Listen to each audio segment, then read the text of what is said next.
Good morning Nageshwar గారు. GST reforms అమల్లోకి వచ్చి 2 రోజులు అవుతోంది, అయినా కూడా చాలా వస్తువుల ధరలు తగ్గలేదు అనేది వార్త సార్. చాలా కంప్లైంట్స్ కూడా వస్తూ ఉన్నాయట. అదే సమయంలో కార్ల అమ్మకాలు మాత్రం జోరందుకున్నాయి. ఒకే రోజు మారుతి 30,000 కార్లు, టాటా 10,000 కార్లు అమ్ముడుపోయాడు సార్. సార్ ఎందుకు ఈ పరిస్థితి? అంటే ఒకటి, ఇప్పుడు మనకు big manufacturers, big organised retailers కొంత తగ్గిస్తున్నట్టు కనబడుతుంది. ఇప్పుడు అందుకే మీకు ఆటో ఇండస్ట్రీ పైన నీకు ఆ ఫాల్ కనబడుతుంది, అంటే ఆ జిఎస్టీ తగ్గింపు కనబడుతుంది. తర్వాత ఏంటంటే అది వాళ్ళ ఇంట్రెస్ట్ కూడా, in the interest of the traders, in the interest of the manufacturers కూడా. ఎందుకంటే మీకు లాస్ట్ ఫ్యూ ఇయర్స్లో ఆటోమొబైల్ ఇండస్ట్రీ తీవ్రమైన సవాళ్ళను ఎదుర్కొంది. మీకు society for Indian automobile manufacturers, SIAM అని ఉంటుంది. వాళ్ళ డేటా తీసినా కూడా బడ్జెట్ కార్ల అమ్మకాలు భారీగా పడిపోయాయి. మీకు ఓన్లీ లగ్జరీ కార్స్, లగ్జరీ సెగ్మెంట్లో కార్లు మాత్రం అమ్ముతున్నాయి. కానీ ఎక్కువ జనం కొనేది లగ్జరీ కార్ల సెగ్మెంట్ కార్లు కాదు, బడ్జెట్ కార్లు కొంటారు. అందువల్ల ఆటో ఇండస్ట్రీ రకరకాల రీజన్స్ రీత్యా ఛాలెంజెస్ని ఎదుర్కొంటున్న పరిస్థితి.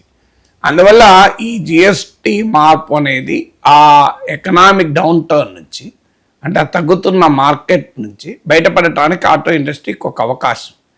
అందుకే అందులో కూడా ఇప్పుడు ఫెస్టివల్ సీజన్ వస్తుంది కనుక నీకు జనరల్గా దసరాకు, దీపావళికి కారు కొనే వాళ్ళైనా బండి కొనే వాళ్ళైనా మన దేశంలో కొంటూ ఉంటారు. సో ఇదొక సీజన్ కూడా కనుక ఈ సీజన్ వచ్చింది, ప్రభుత్వం జిఎస్టీ తగ్గించింది. అవి organised manufacturer come retail stores కనుక నీకు and they can't even escape GST. ఒకవేళ జిఎస్టీ వసూలు చేస్తే కట్టాల్సిందే. They cannot cell. జిఎస్టీ లేని బిల్లు ఇచ్చి కారు కొనలేము. ఇప్పుడు మన జిఎస్టీ లేకుండా మందులు కొనవచ్చు, జిఎస్టీ లేకుండా సూపర్ మార్కెట్లో ఏవైనా కొనవచ్చు, జిఎస్టీ లేకుండా బంగారం కూడా కొనవచ్చు. అంటే జిఎస్టీ బిల్లు కావాలా, నార్మల్ బిల్లు కావాలని అడుగుతారు మనకి ఎక్కడైనా. మీరు ఏ షాప్ కన్నా వెళ్ళండి, 90% షాప్స్లో మీరు జిఎస్టీ బిల్లు కావాలా, జిఎస్టీ లేకుండా బిల్లు కావాలా అంటారు. ఈవెన్ వారంటీలు కూడా ఇస్తారు. జిఎస్టీ లేకుండా బిల్లకు కూడా వారంటీ ఇస్తారు. మీరు షాపులలో ఎక్కడన్నా పోండి. కానీ కార్ల విషయంలో అలా సాధ్యం కాదు. నాకు జిఎస్టీ లేని కారు బిల్లు కావాలి, కారు కొంటా అంటే ఒప్పుకుంటారు ఎక్కడైనా. ప్రాక్టికల్గా జరగదు. అందువల్ల అక్కడ అనివార్యంగా అమలు అవుతుంది. కానీ అమలు కావాల్సింది ఎక్కడ? నిత్యావసర వస్తువుల దగ్గర, ప్రజలు కొనేటువంటి రోజువారీ వస్తువుల దగ్గర. అక్కడేమో అమలు కావడం లేదు. ఇప్పుడు ఈ వార్తా కథనాల, ఇప్పుడు మీకు ఎగ్జాంపుల్ ఎడిబుల్ ఆయిల్స్ది ఇవాళ పత్రికల్లో వచ్చింది. మీకు సఫోల్ ఆయిల్, ఇలాంటి ఉదాహరణలు కూడా ఇచ్చారు. సో ఇవేమో నిత్యావసర వస్తువులు. ఎందుకంటే ప్రజలు ఇవి కొనకుండా ఉండలేరు కనుక జిఎస్టీ తగ్గించకపోయినా కొనక తప్పదు. తర్వాత మనం చెల్లిస్తున్న జిఎస్టీ ఆ సూపర్ మార్కెట్ కడుతున్నారో ఏదో కూడా ఎవరికి తెలియదు. ఇప్పుడు మన సూపర్ మార్కెట్లపై చాలా వస్తువులు కొంటాం, చాలా వాటికి బిల్లులు ఇయ్యరు, కానీ జిఎస్టీతో వసూలు చేస్తారు. అంటే ఒక రకంగా జిఎస్టీ కూడా ప్రభుత్వానికి పోవడం లేదు, ట్రేడర్కే పోతుంది. మీరు ఎక్కువ షాపుల్లో జిఎస్టీ యాడ్ చేసి బిల్లు ఛార్జ్ చేస్తారు, కానీ బిల్లు ఇవ్వరు, ఆ బిల్లు జిఎస్టీ చూపరు, జిఎస్టీ వాళ్ళు కట్టరు. జరుగుతున్నది అది. నిజంగానే జిఎస్టీ కరెక్ట్గా వసూలు చేస్తే ఒక 10 రెట్లు పెరుగుతుంది, 10 times 20 times వసూలు పెరుగుతుంది. కానీ మార్కెట్లో జరిగే వ్యవహారమే, ఎందుకంటే దాని మీద కంట్రోలే లేదు. సో ఎవరు దాన్ని కంట్రోల్ చేయాలి? సో అందువల్ల మీకు ప్రాక్టికల్గా ఎక్కడైతే అనివార్యంగా తగ్గించక తప్పదో అక్కడ తగ్గిస్తున్నారు, ఎక్కడైతే తగ్గించకుండా అవాయిడ్ చేయొచ్చో అక్కడ తగ్గించడం లేదు. నీకు సెప్టెంబర్ 9న ప్రభుత్వం ఇచ్చినటువంటి ఆదేశాలు ఏంటంటే మీరు ఎంఆర్పి కూడా మార్చి స్టిక్కర్లు వేయండి అని ఇచ్చారు. మీకు ఎన్ని షాపులలో స్టిక్కర్లు కనబడే చెప్పండి. ఏవో కారణాలు ఏం చెప్తారు, మా పాత స్టాకు, అప్పటి స్టాక్ అని ఏదో ఒకటి చెప్పి నీకు జిఎస్టీ మాత్రం తగ్గించడం లేదు. అందుకే మొదటి నుంచి జిఎస్టీ మార్పులు వచ్చిన మరుసటి రోజు చెప్పాను, జిఎస్టీ ప్రభుత్వం తగ్గించడం వేరు, వసూలు కావడం వేరు. అంటే వినియోగదారునికి బెనిఫిట్ కావడం వేరు. మన దగ్గర ఏంటంటే పన్నులు పెంచినప్పుడేమో ట్రేడర్స్ నెక్స్ట్ మూమెంటే పెంచుతారు, మళ్ళీ ఒక్క సెకండ్ కూడా ఆగరు. కానీ పన్నులు తగ్గించినప్పుడు మాత్రం తగ్గించరు. దీనికి ఇది ప్రభుత్వానికి కూడా తెలుసు. అందుకే నేషనల్ యాంటీ ప్రాఫిటీరింగ్ అథారిటీ అని జిఎస్టీ వచ్చినప్పుడే ఎన్ఐఏ వచ్చింది. అది ఎక్కడ పనిచేస్తుంది నాకు చెప్పండి? ఇలా మీరు ఇంత అనుభవం ఉన్న జర్నలిస్ట్గా మీరు చెప్పండి, మీరు షాప్కి వెళ్తారు, జిఎస్టీ తగ్గించలేదు, మీరు ఎవరికి కంప్లైంట్ చేయాలి? మీకే తెలియదు, అవునా కదా? మరి ప్రజలకు ఏం తెలుస్తుంది? సో ప్రజలకు ఎవరికి ఎక్కడ కంప్లైంట్ చేయాలి? ఈ కంప్లైంట్ ఇది ఎవడు పట్టించుకుంటాడు? ఎన్ని లక్షల రిటైల్ షాపులు, మరి ఇంత మ్యాసివ్ రిటైల్ ట్రేడ్లో జిఎస్టీ తగ్గిస్తున్నారా లేదా అని ఎవరి తరం కావాలి? ప్రధానమంత్రి ఇల్లు కొనుక్కోండి, విమానం ఎక్కండి, కారు కొనండి, ఎంజాయ్ చేయండి అని ప్రైమ్ మినిస్టర్ అంటున్నాడు. ఆడమో తగ్గడం లేదు. కారు కొనే వాళ్ళు కొద్దిమంది, ఆయిల్ కొనే వాళ్ళు, సఫోలా ఆయిల్ కొనే వాళ్ళు లక్షల కదా. సో వాళ్ళకు తగ్గుతున్నాయి, మరి వీళ్ళ సంగతి ఏంటి అంటే ప్రభుత్వాల విధానాలు ఏంటంటే బడా పారిశ్రామికవేత్తలకు, వ్యాపారులకు బెనిఫిట్ అయ్యేది తప్ప ప్రజలకు బెనిఫిట్ కాదు.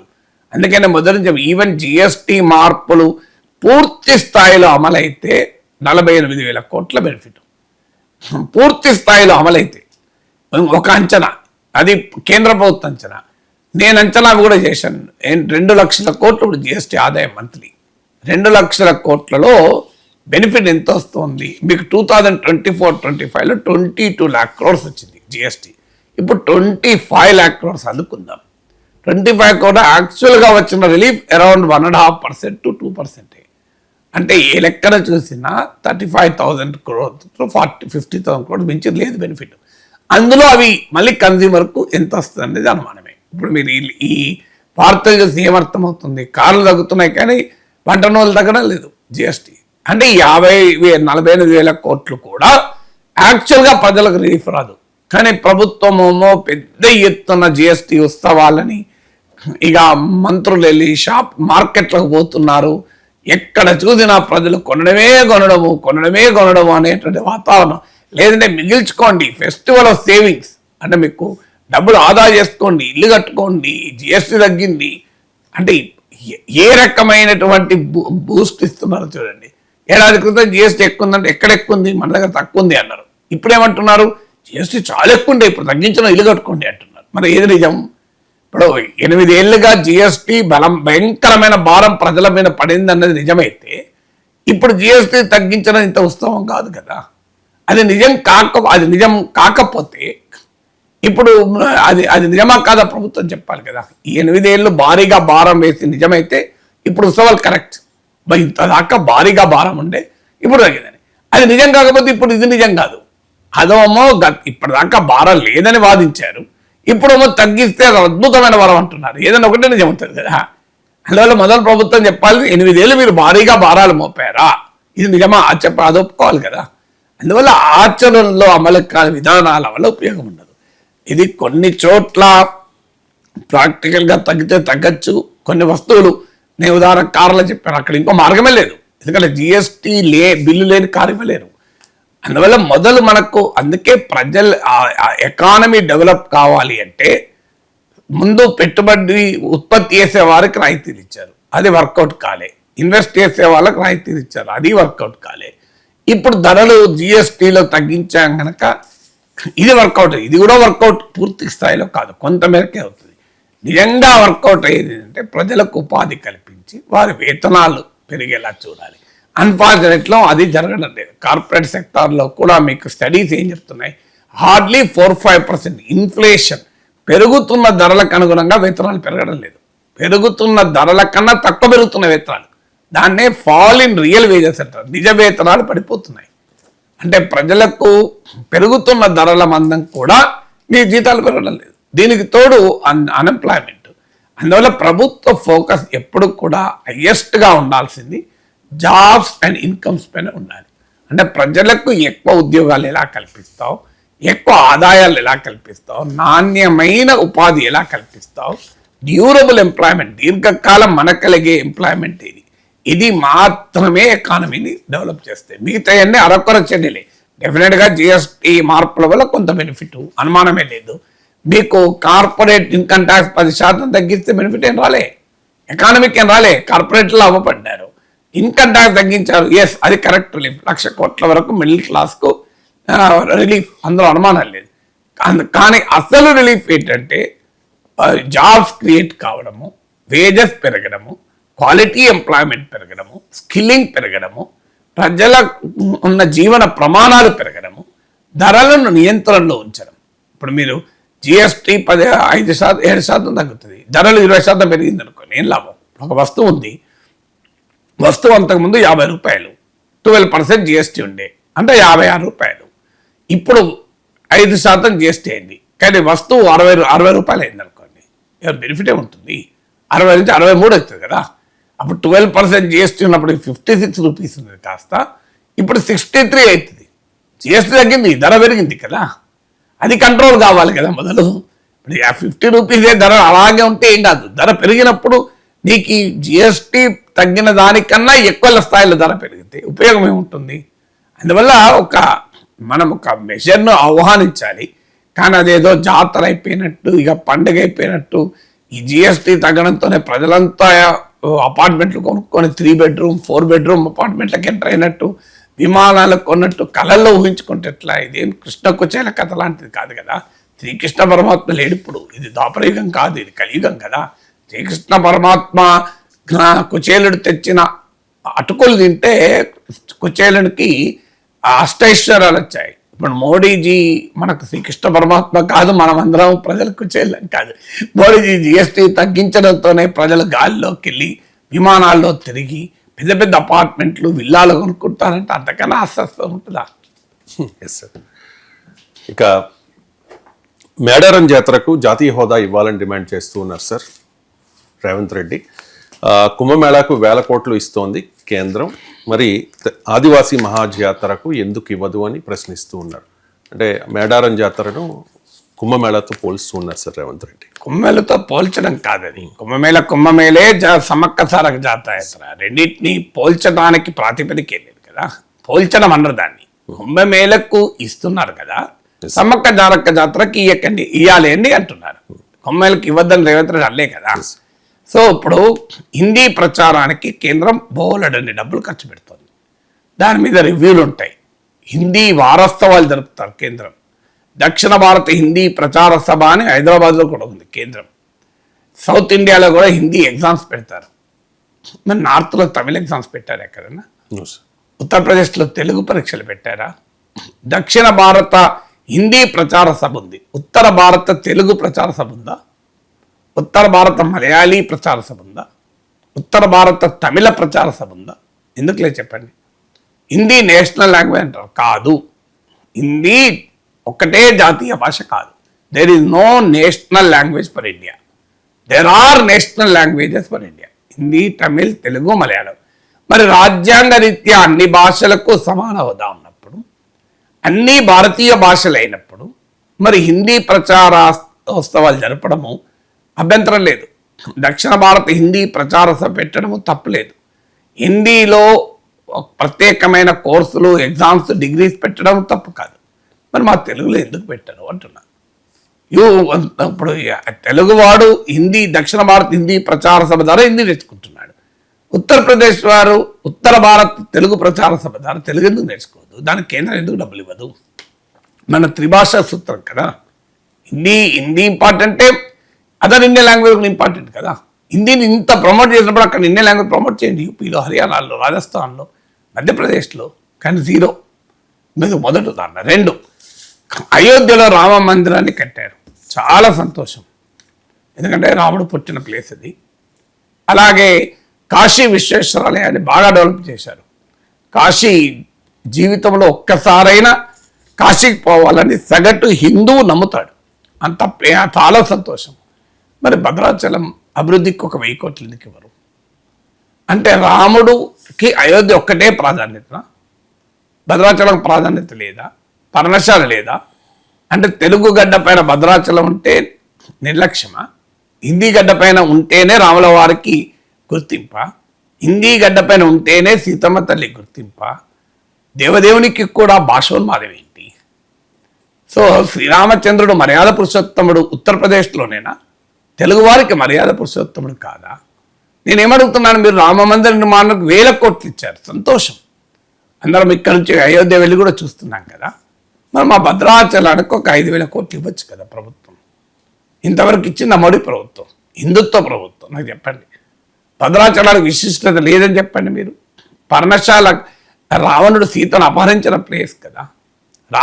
రామలక్ష్మణులు నడియాడిన పవిత్ర స్థలం కదా. సీతమ్మ తల్లి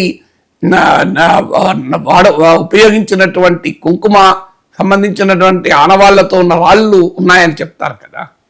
జటాయువు రెక్క తగి పడిపోయిన ప్లేస్ కదా. రావణునితో పోరాడిన దశరథుని స్నేహితురాలైనటువంటి జటాయువు. మరి దానికి ఏం పవిత్రత లేదా అంటున్నా. మరి మా భద్రాచలంకి ఎందుకు 5,000 కోట్లు ఇయ్యరు? అంటే తెలుగు గడ్డ మీద రాములవారు నడయాడితే ప్రాధాన్యత ఉండదు. మారీచుడు రామబాణము తగిలి చనిపోయిన జీడికల్లు ఉంది హైదరాబాద్ టు వరంగల్ పొంగాస. ఎంతమంది కన్నా తెలుసా? అసలు ఎవరికైనా తెలుసా? అది ఉన్నదని కూడా తెలియదు. ఆలయ దగ్గర ఉంటుంది. అది ఉన్నదని తెలియదు. రామబాణము తగిలితే రాక్షసులకు కూడా వైకుంఠం ప్రసాదితే అంతటి పవిత్ర రామబాణము తాకి మారీచుడు పతనమయ్యాడే. సో మారీచుడు రావణాసురుడు వచ్చి నేను సీతను అపహరించదలుచుకున్నాను, ఈ కార్యంలో నాకు సహకరించండి. మారీచుడు ఒప్పుకోడు. లాస్ట్కు నిన్ను చంపేస్తాను ఒప్పుకోకపోతే అంట రావణుడు. ఈ దుర్మార్గం చేతిలో చావడం కన్నా ఆ రాముడి బాణానికి చాలిపోతే కనీసం వైకుంఠ యోగ్యం వస్తుంది అని మారీచుడు ఒప్పుకుంటాడు.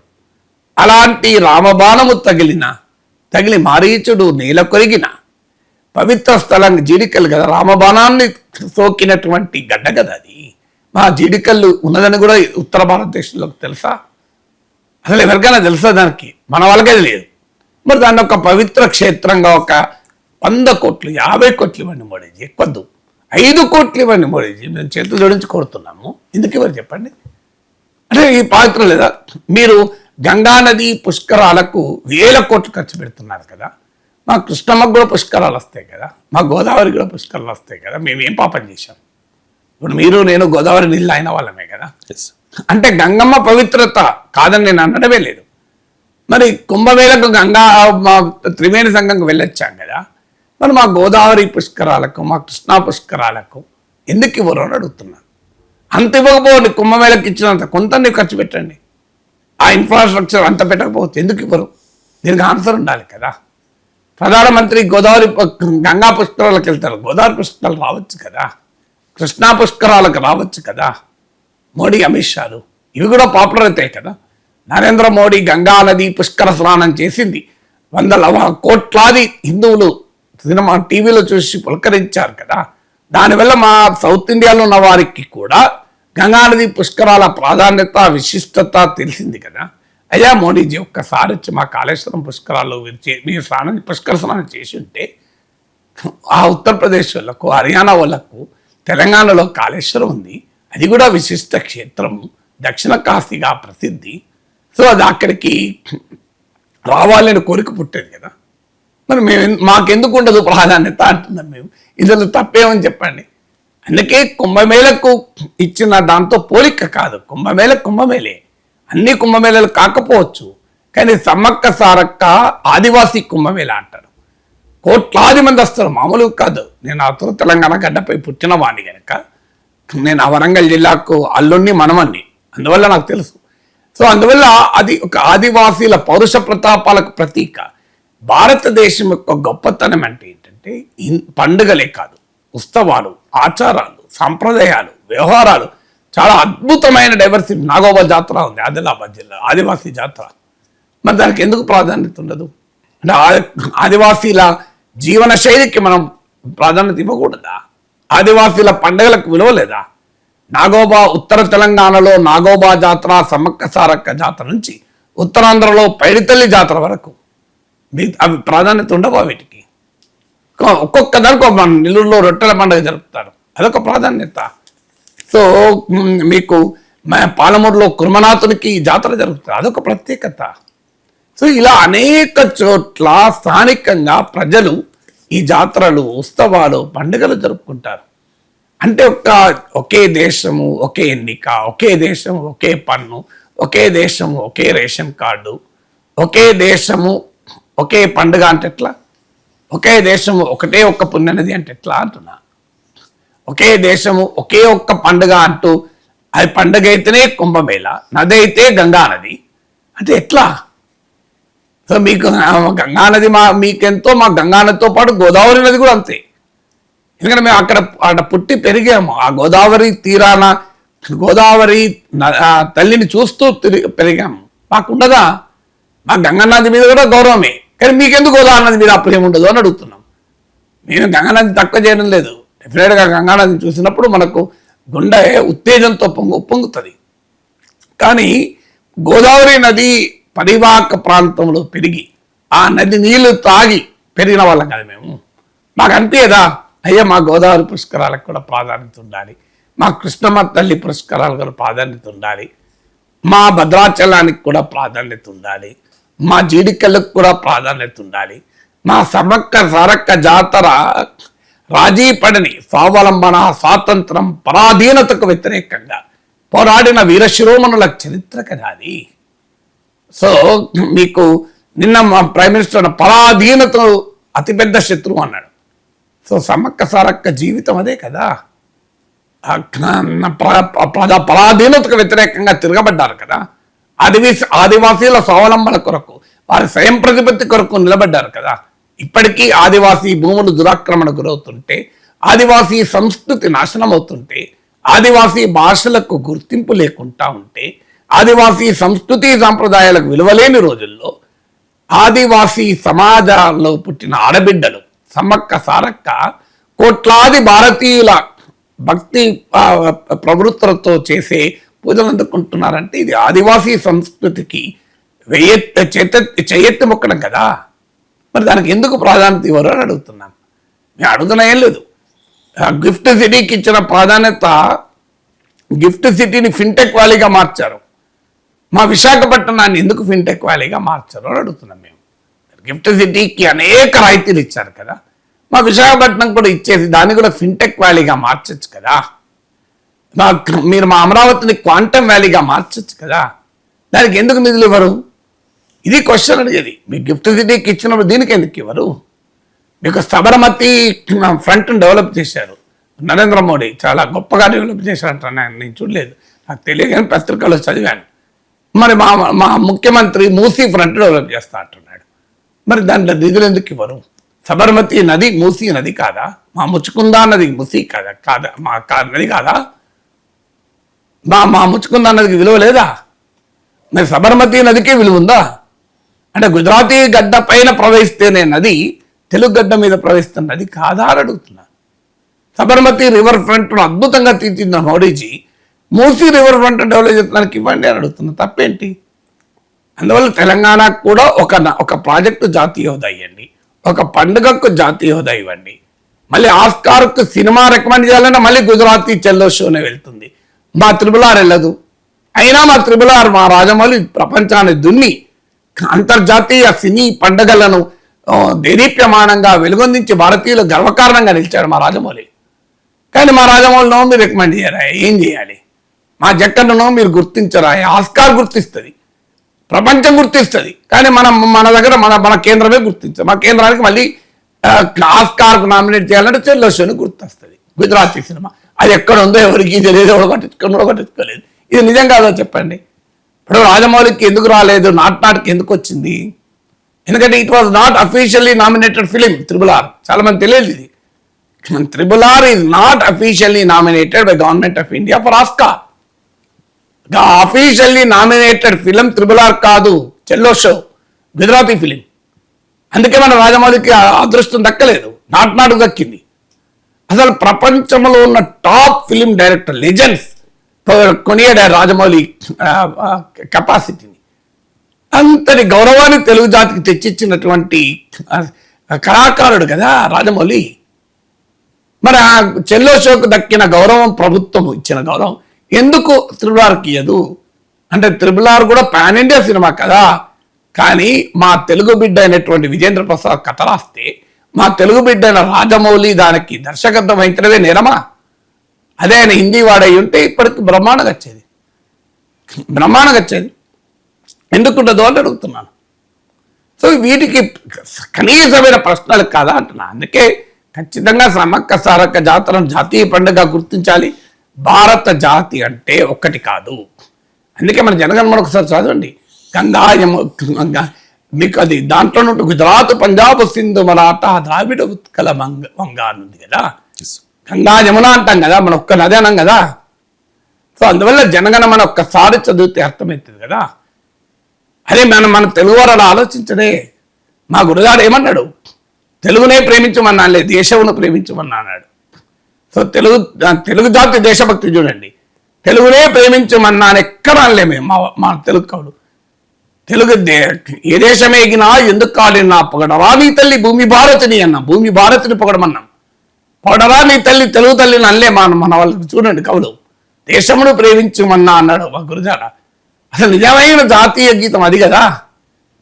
అసలు భారతదేశం మరో జాతీయ గీతంగా గుర్తించదగినటువంటి పాట కదా దేశమును ప్రేమించమన్నా, మంచి అన్నది పెంచమన్నా. మా దౌర్భాగ్యం ఆ గురజాడ అప్పారావు నివసించిన గృహంలో ఇలా పందులు తిరుగుతున్నాయి ఆ ప్రాంగణంలో. నేను వెళ్ళి వీడియో కూడా చేశాను. ఇప్పటికీ ఒక 40,000 మంది పైగా చూశారు. తెలుగు వారందరికీ చెయ్యెత్తి మొక్కాను ఈ వీడియో షేర్ చేయండి. గురజాడ అప్పారావు నివసించిన ప్రాంగణంలో మీకు ఆ పందులు తిరుగుతున్నాయి. పబ్లిక్ టాయిలెట్గా మార్చేసింది దాన్ని. వెనకాల కోచింగ్ సెంటర్ ఉంది. నేను ఆ ఇంటికి వెళ్ళి ఆ ఇంట్లోనే కూర్చొని ఆ వంశీకులతో కూర్చొని వీడియో చేశాను. పక్కన వెనకాల మీకు కోచింగ్ సెంటర్ వాళ్ళంతా ఇంటర్వెల్ వచ్చి ఇక్కడ పబ్లిక్ టాయిలెట్గా వాడుతున్నారు. ఆవేదన వచ్చింది, కన్నీళ్ళు వచ్చింది. ఆ మహనీయుడు అసలు ఏంటి అంటే మన జాతిని మనమే గౌరవించుకొని దౌర్భాగ్యం మనకుంది కనుక ఇక వాళ్ళన్నట్టు ఏమున్నది, ఎందుకు అనాలి? మనకే లేదు కదా సోయి. మనకు సోయి ఉంటే మన పాలకులకు రోజు ఏం చేసినా అక్కడ ఢిల్లీ సింహాసనానికి ధన్యవాదాలు చెప్పాలి, ఢిల్లీ సింహాసనానికి మొక్కనిల్లాలి, ఢిల్లీ సింహాసనానికి చేతులెత్తి మొక్కాలి, ఈ కప్పం కట్టుకుంటూ సామంత ప్రభువులుగా బతకాలి మనం. ఇదే కదా మన నాయకుల స్వభావము. అరే మేము ఢిల్లీని గౌరవిస్తాం, తల్లిని కూడా గల్లీని కూడా గౌరవిస్తాం. ఢిల్లీ మీద ఎంత గౌరవం ఉండాలో గల్లీ మీద కూడా అంతే గౌరవం ఉండాలి కదా. అది ఈ కనీస సోయి మన వారికి లేకపోవడం వల్ల ఇంకెక్కువ అవుతుంది ప్రాబ్లం. అందువల్ల ఈ మేరకైనా రేవంత్ రెడ్డి రిక్వెస్ట్ చేశాడు, తెలుగు జాతి ముక్త కంఠంతో సమ్మక్క సారక్క జాతరకు జాతీయ హోదా ఇవ్వాలి అని అడగాలి మనం. ఇక పాలస్తీనా అస్తిత్వాన్నే లేకుండా చేయాలనేది ఇజ్రాయెల్ టార్గెట్. సో ఆ టార్గెట్తోనే గాజాలో మారణహోమం సృష్టిస్తోంది సార్ ఇజ్రాయెల్. ఇప్పటికే భారత్, రష్యా, చైనాలు పాలస్తీనాను ప్రత్యేక దేశంగా గుర్తించాయి. రీసెంట్గా బ్రిటన్, కెనడా, ఆస్ట్రేలియాతో పాటు ఫ్రాన్స్ కూడా పాలస్తీనాని గుర్తించింది. సో ఏం జరగబోతోంది సార్? ఇది యాక్చువల్గా గ్రౌండ్ పైన పెద్ద తేడా రాదు, కానీ సింబాలిక్ గుర్తింపు. ఎందుకంటే ఇజ్రాయిల్ ఏర్పాటులో కీలక పాత్ర పోషించింది ఇంగ్లాండ్, యూకే. ఇజ్రాయిల్కు అణ్వాయుధాలు తయారు చేసుకోవడానికి సహకరించింది ఫ్రాన్స్. ఇవాళ ఆ యూకే, ఆ ఫ్రాన్స్ పాలస్తీనా గుర్తిస్తుంది. దీనికి మనకు కాస్త హిస్టరీ అర్థం కావాలి. ప్రపంచ యుద్ధాల సమయంలో అరబ్ ప్రాంతం, పాలస్తీనా ప్రాంతంలో ఒకప్పుడు ఈ దేశమంతా పాలస్తీనానే, ఈవెన్ ఇజ్రాయిల్ కూడా పాలస్తీనా దేశమే. ఆ పాలస్తీనా దేశంలో పశ్చిమ దేశాలు కీలకమైన వ్యూహాత్మకమైన మధ్య ఆసియాలు, పశ్చిమాసియాలు తమకొక బలమైన బంటు కావాలని యూదుల సెటిల్మెంట్ ప్రోత్సహించారు. యూదులకు ఆన్సిస్ట్రల్ హోమ్ ల్యాండ్ అనే పేరిట. అలా ఏర్పడిన తర్వాత యునైటెడ్ నేషన్ 2 స్టేట్ సొల్యూషన్ ఉంది. 1948 అనుకుంటాడు. యుఎన్ రెజల్యూషన్ పాస్ చేసి యూదులకు ఇజ్రాయెల్ దేశం, అరబులకు పాలస్తీనా దేశం అంటే ప్రాచీన పాలస్తీనా భూమిని 2గా వర్గీకరించి 2 స్వతంత్ర దేశాలను ఏర్పాటు చేయాలని తీర్మానం. అమెరికా నుంచి భారత్ వరకు ఇప్పటికీ అధికారికంగా ఈ తీర్మానాన్నే సమర్థిస్తున్నాం. దీన్నే 2 స్టేట్ సొల్యూషన్ అంటారు. ఇజ్రాయెల్ ప్రైమ్ మినిస్టర్ నెతన్యాహు ఒప్పుకోకపోవచ్చు, ఆయన పాలస్తీనా దేశం ఎన్నడూ ఏర్పాటు కాదు అంటున్నాడు. కానీ ఇజ్రాయెల్లో ఉన్న ప్రధాన ప్రతిపక్షం కూడా ఫైనల్ పరిష్కారం 2 స్టేట్ సొల్యూషనే. చాలా కాలం పాలస్తీనా గ్రూపులు కూడా ఒప్పుకోలేదు. మేము అసలు ఇజ్రాయెల్ ఉనికినే గుర్తించము అన్నారు. పాలస్తీనా లిబరేషన్ ఆర్గనైజేషన్ ఏర్పడినప్పుడు సాయుధ పోరాటం ద్వారా ఇజ్రాయెల్ దేశాన్ని అంతం చేస్తాం అన్నారు. కానీ వాళ్ళు కూడా మార్చుకొని 2 దేశాల ఏర్పాటుకు ఇవాళ సుముఖంగా ప్రధాన పాలస్తీనా స్రవంతి కూడా అంగీకరించారు. కానీ పాలస్తీనా ప్రజలకు ఇప్పటికీ దేశం లేదు. ఆశ్చర్యమే, మనకు రైట్ టు వర్షిప్, పూజించే హక్కు, రైట్ టు ఎడ్యుకేషన్, విద్యా హక్కు, రైట్ టు హెల్త్, ఆరోగ్యానికి హక్కు అని అంటారు. రైట్ టు నేషన్, ప్రపంచంలో రైట్ టు నేషన్ కొరకు పోరాడుతున్న జాతి పాలస్తీనా జాతి. వాళ్ళు ఏమంటారు, మాకు దేశం ఉండాలి కదా అంటారు. కానీ వాళ్ళకి దేశమే లేదు. ఇలా గాజాలో, వెస్ట్ బ్యాంకులో ఇజ్రాయిల్ దుర్మార్గమైన దాడులు జరుపుతోంది. అక్కడ ఇజ్రాయిల్ జూయిష్ సెటిల్మెంట్స్ పెట్టింది. జూయిష్ సెటిల్మెంట్స్ అంటే ఇప్పుడు బ్రిటిష్ వాడు వెళ్ళిపోయాడు, కానీ ఇండియాలో సూర్యాపేటలో ఒక బ్రిటిష్ వాళ్ళ కాలనీ, దాన్ని కాపాడడానికి బ్రిటిష్ సైన్యము, మన మీకు మార్కాపురంలో ఒక బ్రిటిష్ వాళ్ళ కాలనీ, దాన్ని కాపాడుకోవడానికి బ్రిటిష్ సైన్యము, గుడివాడలో ఒక బ్రిటిష్ వాళ్ళ కాలనీ, దాన్ని కాపాడుకోవడానికి ఒక సైన్యము, మీకు ఇలా ఉండుంటే కడపలో ఒక బ్రిటిష్ కాలనీ, దాన్ని కాపాడుకోవడం సైన్యం ఉంటే ఎట్లుంటుంది? ఇప్పుడు పాలస్తీనా ప్రజల పరిస్థితి ఇది, మీకు అర్థం కావాలంటే. అలా ఇజ్రాయెల్ సెటిల్మెంట్ తర్వాత ఇజ్రాయెల్ చెక్ పాయింట్స్, ఎక్కడికైనా వెళ్ళాలి పాలస్తీనా అంటే ఇజ్రాయెల్ చెక్ పాయింట్ దాటుకోవాలి. అంటే ఇప్పుడు మనము కర్నూలు దగ్గర టోల్ గేట్ ఉంటుంది, ఆంధ్ర రాష్ట్రానికి వెళ్ళటానికి టోల్ గేట్ ఉంటుంది. అలా కాక బ్రిటిష్ వాడు గేట్ ఉంది, ఎట్లుంటుంది చెప్పండి? అంటే మీరు తెలంగాణ నుంచి ఆంధ్ర పోవాలంటే బ్రిటిష్ వాడు గేట్ దాటి పోవాలి. నల్గొండ నుంచి ఖమ్మం వెళ్ళాలంటే బ్రిటిష్ వాడికి ఒక గేట్ ఉంటుంది, చెక్ పాయింట్ ఉంటుంది. మనం భరించగలమా? కాలబెడతాం తెల్లారి. ఇప్పుడు పరిస్థితి పాలస్తీనాది. అంటే వాళ్ళ భూభాగంలో వాళ్ళ పైన భయంకరమైన దాడులు, వారి భూభాగంలో వాళ్ళకున్న అతి కొద్ది భూభాగం, మళ్ళీ ఆ వెస్ట్ బ్యాంక్ కొద్దిగా ఉంది, గాజా ఉంది, అక్కడ జూయిష్ సెటిల్మెంట్స్, దానికి మద్దతుగా ఇజ్రాయెల్ ఆర్మీ. ఇది కాక అడుగడుగునా ఇజ్రాయెల్ చెక్ పాయింట్లు. ఇప్పుడు మన టోల్ గేట్లు, మన స్వతంత్ర భారత ప్రభుత్వం టోల్ గేట్లే మనం భరించలేకపోతున్నాం. ఇక ఇప్పుడు బ్రిటిష్ వారి టోల్ గేట్లు ఉన్నాయనుకోండి, ఇంకా మనకి ఇంత పిచ్చెక్తో ఒకసారి ఆలోచించి జస్ట్ ఇమాజిన్. సో హైదరాబాద్ నుంచి మనం బయటకు వెళ్తే పక్కన బ్రిటిష్ వారి టోల్ గేట్ తెల్లోడు ఉండి పైసలు వసూలు చేస్తుంటాడు. మనం ఊహించగలమా? ఇప్పుడు పాలస్తీనా ప్రజల పరిస్థితి అది. అందువల్ల దీనికి కారణం ఎవరు? అమెరికా, యూరోప్ దేశాలు. 1948 మే 14 అనుకుంటా, నాకు గుర్తు, ఇజ్రాయెల్ ఏర్పడింది. ఇజ్రాయెల్ యూదులకు స్వతంత్ర దేశంగా ఇజ్రాయెల్ యునైటెడ్ నేషన్ సంబంధం లేకుండా ఏకపక్షంగా ఏర్పాటైన వితిన్ 11 minutes 11 నిమిషాలు అమెరికా గుర్తించింది. 11 నిమిషాలు. ఆ తర్వాత యూరోపియన్ దేశాలు గుర్తించాయి, ప్రపంచంలో చాలా దేశాలు గుర్తించాయి. భారతదేశం దశాబ్దాల పాటు గుర్తించలేదు, తర్వాత మనం కూడా గుర్తించాం. 1988లో పాలస్తీనా లిబరేషన్ ఆర్గనైజేషన్ స్వతంత్ర పాలస్తీనా దేశాన్ని ప్రకటించింది. నోషనలే కావచ్చు, దానికి భూమి లేదు ఇక్కడ. స్వతంత్ర పాలస్తీనా దేశాన్ని ప్రకటిస్తే 1988లో భారత్తో సహా తృతీయ ప్రపంచ దేశాలన్నీ గుర్తించాయి, అత్యధికంగా థర్డ్ వరల్డ్ కంట్రీస్. కానీ అమెరికా గుర్తించనున్నది, పశ్చిమ దేశాలు గుర్తించనున్నది. అధికారికంగా 2 దేశాలు ఏర్పాటు కావాలని వాళ్ళే అంటారు, యునైటెడ్ నేషన్ రెజల్యూషన్కు సపోర్ట్. కానీ ఏమంటారంటే అది మేము గుర్తించము, ఇజ్రాయెల్కు పాలస్తీనా ప్రజలకు మధ్య చర్చలు జరిగి ఒప్పందం ద్వారా ఏర్పడి గుర్తిస్తామంటారు. ఆ ఒప్పందానికి ఇజ్రాయెల్ ఒప్పుకోదు, అమెరికా మద్దతుతో అరబ్ దేశాలపై యుద్ధాలు చేస్తారని ఒప్పుకోదు. ఇప్పుడు ఆ వైఖరిని మార్చుకొని ఫ్రాన్స్, యూకే, కెనడా, ఆస్ట్రేలియా ఇలా చాలా కంట్రీస్ గుర్తించడం మొదలుపెట్టాయి. అందువల్ల ఇది సింబాలిక్ కన్నా అని కనిపించడం, ఇది మోర్ దెన్ సింబాలిక్. ఏం తెలియజేస్తోంది? ఒకప్పుడు వెస్ట్లో ఉన్న ప్రో ఇజ్రాయలీ కన్సెన్సస్ లేదు. అంతకుముందు ఇజ్రాయెల్ ఏర్పాటుమో ఆగమేఘాల మీద గుర్తించిన పశ్చిమ దేశాలు పాలస్తీనా ఏర్పాటుకు మాత్రం అంగీకరించలేదు. 2 స్టేట్ సొల్యూషన్ చర్చల ద్వారా, ఒప్పందం ద్వారా రావాలి అన్నారు. కానీ ఇప్పుడు ఒప్పందం ద్వారా రాదని వారికి కూడా అర్థమైంది. నెతన్యాహు లాంటి ఫార్ రైట్ రూలర్స్ ఉన్నంత కాలం చర్చల ద్వారా సామరస్యంగా బలప్రయోగం లేకుండా పాలస్తీనా ప్రజలకు రైట్ టు నేషన్ అనేది సాధ్యం కాదు అని యూరోపియన్ దేశాలకు అర్థమైంది. అందుకే వాళ్ళు కూడా అమెరికాతో సంబంధం లేకుండా ఇజ్రాయెల్ విమర్శించిన ఏకపక్షంగా పాలస్తీనాను గుర్తిస్తూ వస్తున్నాయి. దాని అంటే వాళ్ళు ఇజ్రాయెల్ గుర్తించడం లేదని కాదు, ఇజ్రాయెల్తో పాటు పాలస్తీనా గుర్తిస్తున్నాయి. మన నరేంద్ర మోడీ ప్రభుత్వం కూడా పాలస్తీనా గుర్తించింది. చాలామంది బీజేపీ మిత్రులకు తెలియదు, కింద కామెంట్లు పెడుతుంటారు. ఎందుకంటే పాలస్తీనాలు ముస్లింలు కదా, మాకు యాంటీ ముస్లిం రాజకీయం కదా అని పెడతారు. కానీ వాళ్ళకి తెలియదు, నరేంద్ర మోడీ ప్రభుత్వం కూడా పాలస్తీనాకు అనుకూలమే, మన వ్యతిరేకం కాదు. ఈవెన్ టుడే పాలస్తీనా ఏర్పాటును మోడీ ప్రభుత్వం సమర్థిస్తుంది. మోడీకి మంచి మిత్రుడు నెతన్యాహు ఒప్పుకోడు, కానీ మోడీ ఒప్పుకుంటాడు. ఇది తెలియదు చాలా మందికి భారతదేశ వైఖరి.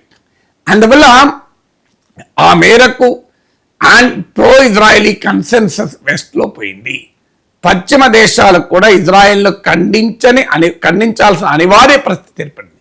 60,000 మందికి పైగా చనిపోయారు, పిల్లలు చనిపోతున్నారు, ఆకలి చావులు కనబడుతున్నాయి, భూమిపైన నరకంగా మారింది గాజా. అయినా నేను గాజాలో ప్రజలందరినీ ఖాళీ చేయిస్తాను, వెస్ట్ బ్యాంక్ కూడా ఖాళీ చేయించి ఆక్రమించేస్తాను, పాలస్తీనా జాతే లేకుండా చేస్తాను అంటారు. ప్రపంచ మానవ జాతి చరిత్రలో ఏదీ సాధ్యం కాలే. డార్విన్ థియరీ ఆఫ్ ఎవల్యూషన్ వల్ల సర్వైవల్ కానీ డైనోసార్లు పోయినాయేమో కానీ మానవ జాతిలో ఒక జాతికి జాతి అదృశ్యం కాలే. యుద్ధాల ద్వారా అది ప్రాక్టికల్గా సాధ్యం కాదు. కానీ ఆ పని చేస్తానని ఇజ్రాయెల్ అంటుంది. అంటే మానవ జాతి చరిత్రనే నేను రివర్స్ రాస్తా. ఇదే నితనే అహంకారం. ఎందుకంటే ఆయన అధికారంలో ఉండాలంటే ఈ యుద్ధాలు ఉండాలి. అందువల్ల ఇప్పటికైనా యూరోపియన్ దేశాలు గుర్తించడం ఒక ఆహ్వానించదగ్గ పరిణామం. But too late two little. Sir, ఇక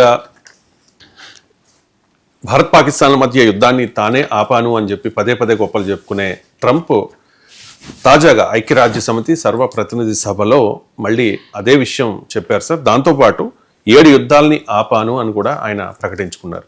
ఏంటి నాగేశ్వరరావు గారు, భారత్ పాక్ యుద్ధాన్ని దాంతోపాటు 7 యుద్ధాలని కూడా ట్రంపే ఆపాడా?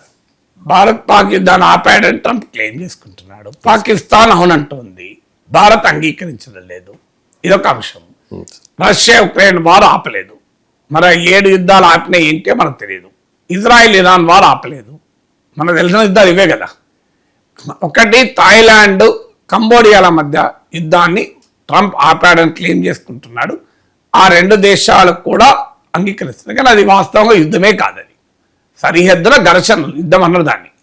డిఫరెంట్ బిట్వీన్ వార్ అండ్ ఘర్షణలు. అసలు ఈవెన్ ఇండియా పాక్ల మధ్య కూడా ఇటీవల జరిగింది యుద్ధం అని మనం అనలే, మిలిటరీ ఆపరేషన్ అని అన్నాం కదా. ఇండియా కూడా మీరు అన్నదేంటి, మిలిటరీ ఆపరేషన్, యుద్ధం అనలే. దానికి యుద్ధం అనే క్యారెక్టరే లేదు దానికి. ఇంకా ఇక థాయిలాండ్ కంబోడియాల మధ్య అయితే అది కూడా లేదు. సింపుల్గా సరిహద్దున వీళ్ళ బలగాలు వాళ్ళ బలగాలు కొంత ఘర్షణ పడ్డాయి అంతే తప్ప దాని యుద్ధం ఇప్పుడు గల్వాన్ లోయలో జరిగింది భారత్ చైనా యుద్ధం అనం కదా. భారత్ చైనా ఘర్షణలు అంటాం. సో అయినా ఒకటి ఆపాడంటే అది ఆపాడని థాయిలాండ్ ఒప్పుకుంటోంది, కంబోడియా ఒప్పుకుంటోంది, పంచాయతీ లేదు. తర్వాత ఆర్మేనియా అజర్బైజాన్ల మధ్య ఆపాను అంటున్నాడు. అది ఆర్మేనియా అజర్బైజాన్లు ఈ 2 ఇవన్నీ చిన్న చిన్న దేశాలు. మూడోది కాంగోలో అంతర్యుద్ధాన్ని ఆపాను అని అంటున్నాడు. ఈ 3 అన్నా కనీసం చెప్పుకోవడానికి అవకాశం ఉంది. ఈ మీద ఎక్కడ ఏ యుద్ధం ఆపాడు, మన దృష్టిలో ఏ యుద్ధం ఆపాడో మనకు తెలియదు. రష్యా ఉక్రెయిన్ వారు ఆగలేదు, మనకు తెలిసింది. ఇజ్రాయెల్ గాజా వారు ఆగలేదు, మనకు తెలిసింది. ఇజ్రాయెల్ వార్ ఎక్స్పాండ్ అవుతుంది ట్రంప్ హయాంలో. అంతకుముందు హమాస్ పైన మాత్రమే యుద్ధం చేసిన ఇజ్రాయెల్, దానికి మద్దతుగా వచ్చిన హిజ్బుల్లా హూతీల పైన యుద్ధం చేసిన ఇజ్రాయెల్ ఇరాన్పై బాంబుల వర్షం కురిపించింది, సిరియాపై కురిపించింది. అవన్నీ పోనీ హమాస్కు మద్దతు అంటే ఆఖరి ఖతార్ పైన అమెరికా మిత్రదేశంపై కూడా దాడి చేసింది. అంటే Israel war in west Asia expand అయింది ట్రంప్ పుణ్యమాని. ఆఖరికి ట్రంప్ మిత్రదేశమైన ఖతార్పై కూడా పడ్డాడు. ఇప్పుడు అరబ్ దేశాలన్నీ నాటో తరహా కూటమి ఏర్పాటు చేయాలని ఆలోచిస్తున్నాం. మరి ఎక్కడ అయింది? ఇజ్రాయెల్ మీకు రష్యా ఉక్రెయిన్ల వార్ ఆగిందా? ఆగకపోగా ఇప్పుడు కొత్త ఫ్లాష్ పాయింట్ మాల్డోవా. మీకు రొమేనియాకు ఉక్రెయిన్కు మధ్యలో ఉంటుంది. మాల్డోవా ఒక చిన్న కంట్రీ, ఐ థింక్ 24 లక్షల మంది జనాభా ఉంటారు. ఆ కంట్రీలో ఇప్పుడు నాటో సైన్యాలు మోహరిస్తున్నాయని నిన్న పుటిన్ హెచ్చరించాడు. మాల్డోవా దేశాన్ని ఆక్రమించడానికి నాటో సైన్యాలు దించిందని. మాల్డోవాకు సరిహద్దున రొమేనియా వద్ద నాటో సైన్యాలు దిగాయి. అలాగే ఉక్రెయిన్లోని ఒడెస్సా ప్రాంతంలో నాటో సైన్యాలు దిగాయి. ఏంటి ఇష్యూ? మాల్డోవాలో ఈ ఆదివారం సెప్టెంబర్ 28 ఎలక్షన్స్ ఉన్నాయి. ఆ ఎలక్షన్స్లో అధికార పార్టీ ప్రతిపక్ష పార్టీలు 2 పరస్పర విరుద్ధ విధానాలపైన పోటీ పడుతున్నారు. అధికార పార్టీ ఏమో యూరోపియన్ యూనియన్లో ఇంటగ్రేట్ కావాలి, యూరోప్తో వెస్ట్రన్ యూరోప్తో ఐడెంటిఫై కావాలి, వెస్ట్తో ఐడెంటిఫై కావాలని కోరుకుంటుంది. ప్రతిపక్ష పార్టీ ఏమో రష్యాతో ఐడెంటిఫై కావాలని కోరుకుంటుంది. అంటే pro European union pro Russian political forces మధ్య యుద్ధం జరుగుతుంది. యూరోపియన్ యూనియన్ ఆరోపణ ఏంటంటే రష్యా ఈ ఎన్నికలను హైజాక్ చేస్తోందని. రష్యా ఆరోపణ ఏంటంటే అధికార పార్టీ ఓడిపోబోతోంది, అందుకే నాటో సైన్యాలు కూడా దిగుతున్నాయని. అంటే రష్యా ఉక్రెయిన్ వార్ ఆగకపోగా ఇప్పుడు కొత్త ఫ్లాష్ పాయింట్ స్టార్ట్ అయింది మాల్దోవా రూపంలో. అంటే మీకు రెండు ప్రధాన యుద్ధాలు, ఒకటి ఉక్రెయిన్ వార్, రెండు గాజా వార్. ఈ రెండే కదా ట్రంప్ ఆపుతా అన్నది. అప్పటికి థాయిలాండ్, కంబోడియా పంచాయతీ లేదు, అప్పటికి ఆర్మేనియా, అజర్బైజాన్, నగోర్నో కరాబాఖ్ కొరకు పోరాడుతున్నా అది పెద్ద ఇష్యూగా లేదు. అప్పటికి కాంగోలో, డెమోక్రటిక్ పీపుల్స్ రిపబ్లిక్ ఆఫ్ కాంగోలో ఉన్న జాతుల మధ్య ఘర్షణ పెద్ద ఇష్యూగా లేదు. ఇష్యూగా ఉన్నాయి రెండే. అప్పటికి భారత్ పాక్ల యుద్ధం కూడా, ఘర్షణ కూడా లేదు. ఉన్నదల్లా Ukraine war and Gaza war. ఈ రెండు ఆపకపోగా ఎక్స్పాండ్ అయినాయి. ఇజ్రాయెల్ వార్ సిరియాకు నుంచి ఖతార్ వరకు ఎక్స్పాండ్ అయింది. ఆ రంగంలో అమెరికా కూడా దిగి ఇరాన్ పైన బాంబులు వేసింది. ఇక్కడ ఉక్రెయిన్ వార్ ఇప్పుడు ఎక్స్పాండ్ అయ్యి మాల్దోవాకు కూడా ఎక్స్పాండ్ అవుతుంది. యూరప్ వర్సెస్ రష్యా కొత్త ఫ్లాష్ పాయింట్లు ఓపెన్ అయ్యాయి. ఇవన్నీ అంటే ఉన్న వార్ ఆపుతాను 24 గంటల్లో అన్నారు ట్రంప్. కాస్త ఆయన నాయకత్వంలోనే ఈ రెండు వార్స్, ఉక్రెయిన్ వార్ ఎక్స్పాండ్ అయింది, Gaza war, Israel war expand అయింది. ఇక ట్రంపే స్వయంగా సృష్టించిన యుద్ధాలు ఉన్నాయి. ఇరాన్ ట్రంపే స్వయంగా సృష్టించాడు. వెళ్ళి ట్రంపే ఫోర్డో న్యూక్లియర్ సైట్ పైన, ఇతర న్యూక్లియర్ సైట్ పైన అటాక్ చేశాడు. గ్రీన్లాండ్ ఇవ్వకపోతే మిలిటరీ ఫోర్స్ అయినా వాడతానని తన మిత్ర దేశము, నాటోలో సభ్య దేశము, వెస్ట్రన్ యూరోపియన్ కంట్రీ అయిన డెన్మార్క్ హెచ్చరిస్తున్నాడు. సో గ్రీన్లాండ్ విషయంలో నేను యుద్ధం చేసైనా ఆక్రమించుకుంటానని. ఇప్పుడు తాజాగా కొత్త ఫ్లాష్ పాయింట్ ఆఫ్ఘనిస్తాన్లో స్టార్ట్ అయింది. ట్రంప్ హెచ్చరించాడు, నాకు ప్రోగ్రామ్ ఎయిర్ బేస్ ఇచ్చేయండి అని. ఇది ఆఫ్ఘనిస్తాన్లో ఉన్న ప్రపంచంలోనే అతిపెద్ద ఎయిర్ బేస్లో ఒకటి. ఈ ఎయిర్ బేస్లు ఏంటంటే 2 రన్వేలు ఉన్నాయి. ఒక రన్వే పైన బాంబర్ ఎయిర్ క్రాఫ్ట్లు కూడా దిగుతాయి, పెద్ద పెద్ద కార్గో ఎయిర్ క్రాఫ్ట్లు దిగుతాయి. 10,000 మంది బలగాలు ఉండొచ్చు అక్కడ. 10,000 బలగాలు, 50 బెడెడ్ హాస్పిటల్ ఉంది అక్కడ. సో దాంట్లో అక్కడ ఒక 100 యుద్ధ విమానాలు పార్కింగ్ చేసుకోవచ్చు, అంత పెద్ద పార్కింగ్ లాట్ ఉంది. సో అది 1950s ఆఫ్ఘనిస్తాన్లో సోవియట్ వారు నిర్మించినటువంటి ఎయిర్ బేస్ అది. ఆ బేస్ను 2001లో వరల్డ్ ట్రేడ్ సెంటర్ దాడుల తర్వాత తాలిబాన్ పై అమెరికా యుద్ధం ప్రకటించాక ఆ ఎయిర్ బేస్ కాస్త అమెరికా చేతిలోకి వచ్చింది. 2001 తర్వాత 2021లో అమెరికా ఆఫ్ఘనిస్తాన్ ఖాళీ చేసి తాలిబాన్ కప్పచెప్పి వెళ్ళిపోయేటప్పుడు ఆ ఎయిర్ బేస్ కూడా ఖాళీ చేశారు. ట్రంప్ అది చాలా తప్పు నిర్ణయం ఆ ఎయిర్ బేస్ ఖాళీ చేయడం అంటున్నాడు. మాకు ఇచ్చేయండి అంటున్నాడు. ఇవ్వకపోతే పర్యవసనాలు ఉంటాయని కూడా అంటున్నాడు. నిన్న తాలిబాన్ సమావేశమై ఆఫ్ఘనిస్తాన్లో 1 మీటర్ ల్యాండ్ కూడా ఇవ్వము, మేము యుద్ధానికి సిద్ధం అమెరికాతో అని ప్రకటించారు. ప్రకటించడమే కాకుండా పాకిస్తాన్ కూడా హెచ్చరించారు, మీరు గనక ఈసారి అమెరికాకు సైనిక పరంగానైనా, ఇంటెలిజెన్స్ పరంగానైనా, లాజిస్టిక్స్ పరంగానైనా సహకరిస్తే పాకిస్తాన్ కూడా శత్రు దేశంగానే చూస్తామని తాలిబాన్ హెచ్చరించింది. ఇప్పుడు అమెరికా, ఆఫ్ఘనిస్తాన్, తాలిబాన్ల మధ్య యుద్ధం వచ్చే ప్రమాదం కనబడుతోంది. చైనా న్యూక్లియర్ టెస్ట్ రేంజ్కు దగ్గరలో ఉంది. So Xinjiang nuclear test range, అందుకొరకే మాకు కావాలని ట్రంప్ బహిరంగంగా అంటాడు. చైనా పేరు చెప్పన్నాడు. దాంతో చైనా కూడా తీవ్రంగా రియాక్ట్ అయింది. అంటే అమెరికా వర్సెస్ తాలిబాన్ యుద్ధం వస్తే మీకు చైనా దిగే ప్రమాదం కూడా ఉంది. ఆల్రెడీ తైవాన్ విషయంలో అమెరికాకు, చైనాకు మోహరింపు కనబడుతోంది. ఇది ఈ వార్ చాలా అన్నట్టు ట్రేడ్ వార్ మొదలైంది. వాణిజ్య యుద్ధం పెద్ద ఎత్తున చేస్తున్నాడు. మరి ఎక్కడ యుద్ధాలు ఆపాడు? నేను ఉక్రెయిన్ వార్ ఎక్స్పాండ్ అయింది, మిడిల్ ఈస్ట్, వెస్ట్ ఏషియా, పశ్చిమాసియా వార్ ఎక్స్పాండ్ అయింది, కొత్త ఫ్లాష్ పాయింట్స్ మాల్దోవాలో క్రియేట్ అయింది, మీకు ఆఫ్ఘనిస్తాన్లో క్రియేట్ అయింది, గ్రీన్లాండ్ లాంటి విషయాల్లో అమెరికాను హెచ్చరిస్తున్నాడు. మరి వేటి ట్రంప్ స్టాప్ వార్స్? నాకు అర్థం కాని ఏంటంటే కొత్తగా ఎక్కడ ఆపాడో చెప్పాలి కదా. Right sir. ఇక సర్వప్రతినిధి సభలో ట్రంప్ ఐక్యరాజ్య సమితిపై ఆగ్రహం వ్యక్తం చేశారు సార్. యుఎన్ఓకు మాటలే కానీ చేతలు లేవు అంటూ ఆరోపించారు. అంత అద్భుతమైన సామర్థ్యం ఉంది, ఆయన కూడా సరిగ్గా పనిచేయడం లేదు అనేది ట్రంప్ విమర్శ. ఎందుకు సార్ యునైటెడ్ నేషన్స్ చేసింది అమెరికా కదా, సమస్య అదే కదా. యునైటెడ్ నేషన్స్ ఏర్పాటైనప్పుడు there was lot of expectations. నాకు గుర్తు దాన్ని టెన్నిసన్ అని పోయేట్ అంటాడు, it is a parliament of nations and federation of man అని. అంటే దేశాల పార్లమెంటు మానవుల సమాఖ్య అంటాడు. ఇంత గొప్పగా ఇదొక గ్లోబల్ గవర్నెన్స్ అంటే విశ్వ ప్రభుత్వానికి దారి తీస్తుంది.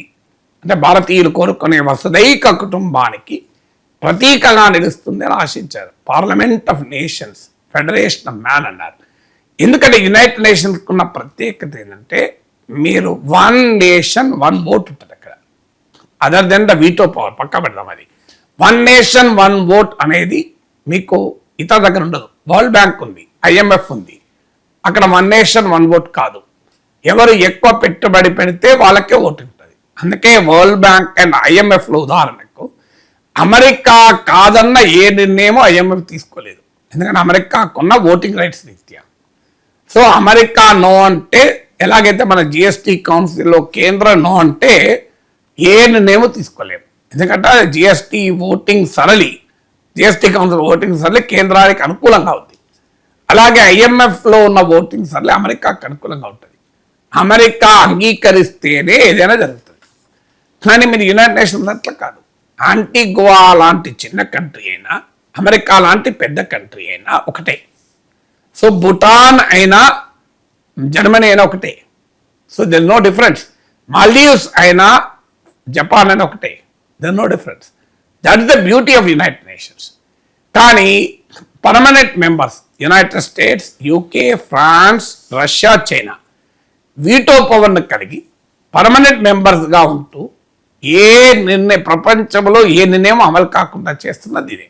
ఇలా ఇజ్రాయిల్ పైన ఇజ్రాయిల్ హమాస్తో మొదలై Hezbollah, Lebanon, Syria, Yemen, Iraq, Iran, Qatar ఇన్ని దేశాల పైన అటాక్ చేసిన ఏమైనా చేయగలుగుతుందా అమెరికా?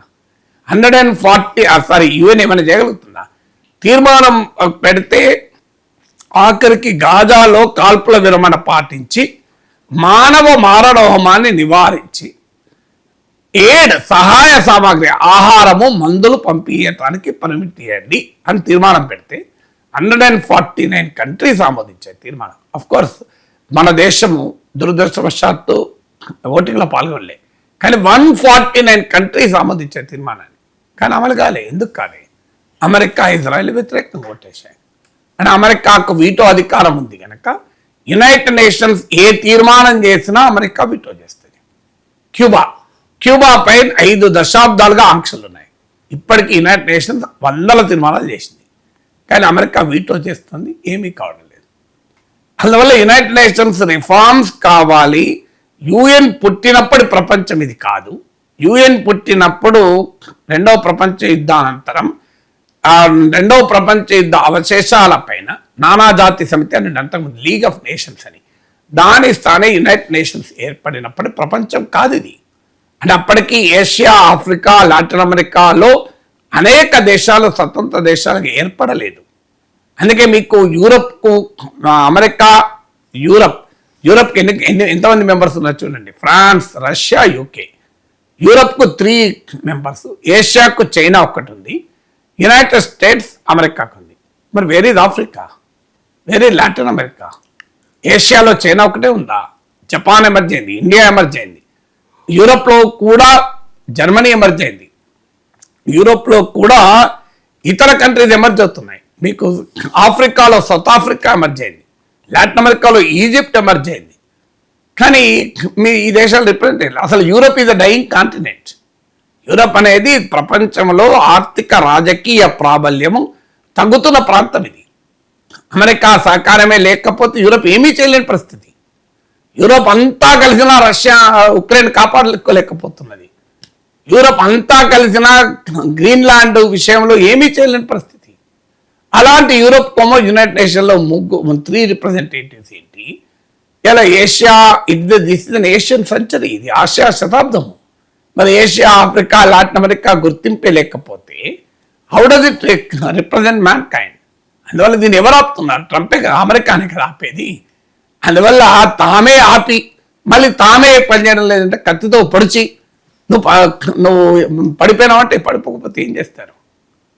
కత్తితో పొడిచి 4 కత్తిపోట్లు వేసి అతను పరిగెత్తడం లేదు అంటే ఎట్లా పరిగెత్తాడు? కత్తిపోట్లు గుర్తు నువ్వే కదా, దానికి ఆన్సర్ ఉండాలి కదా. సార్ ఇక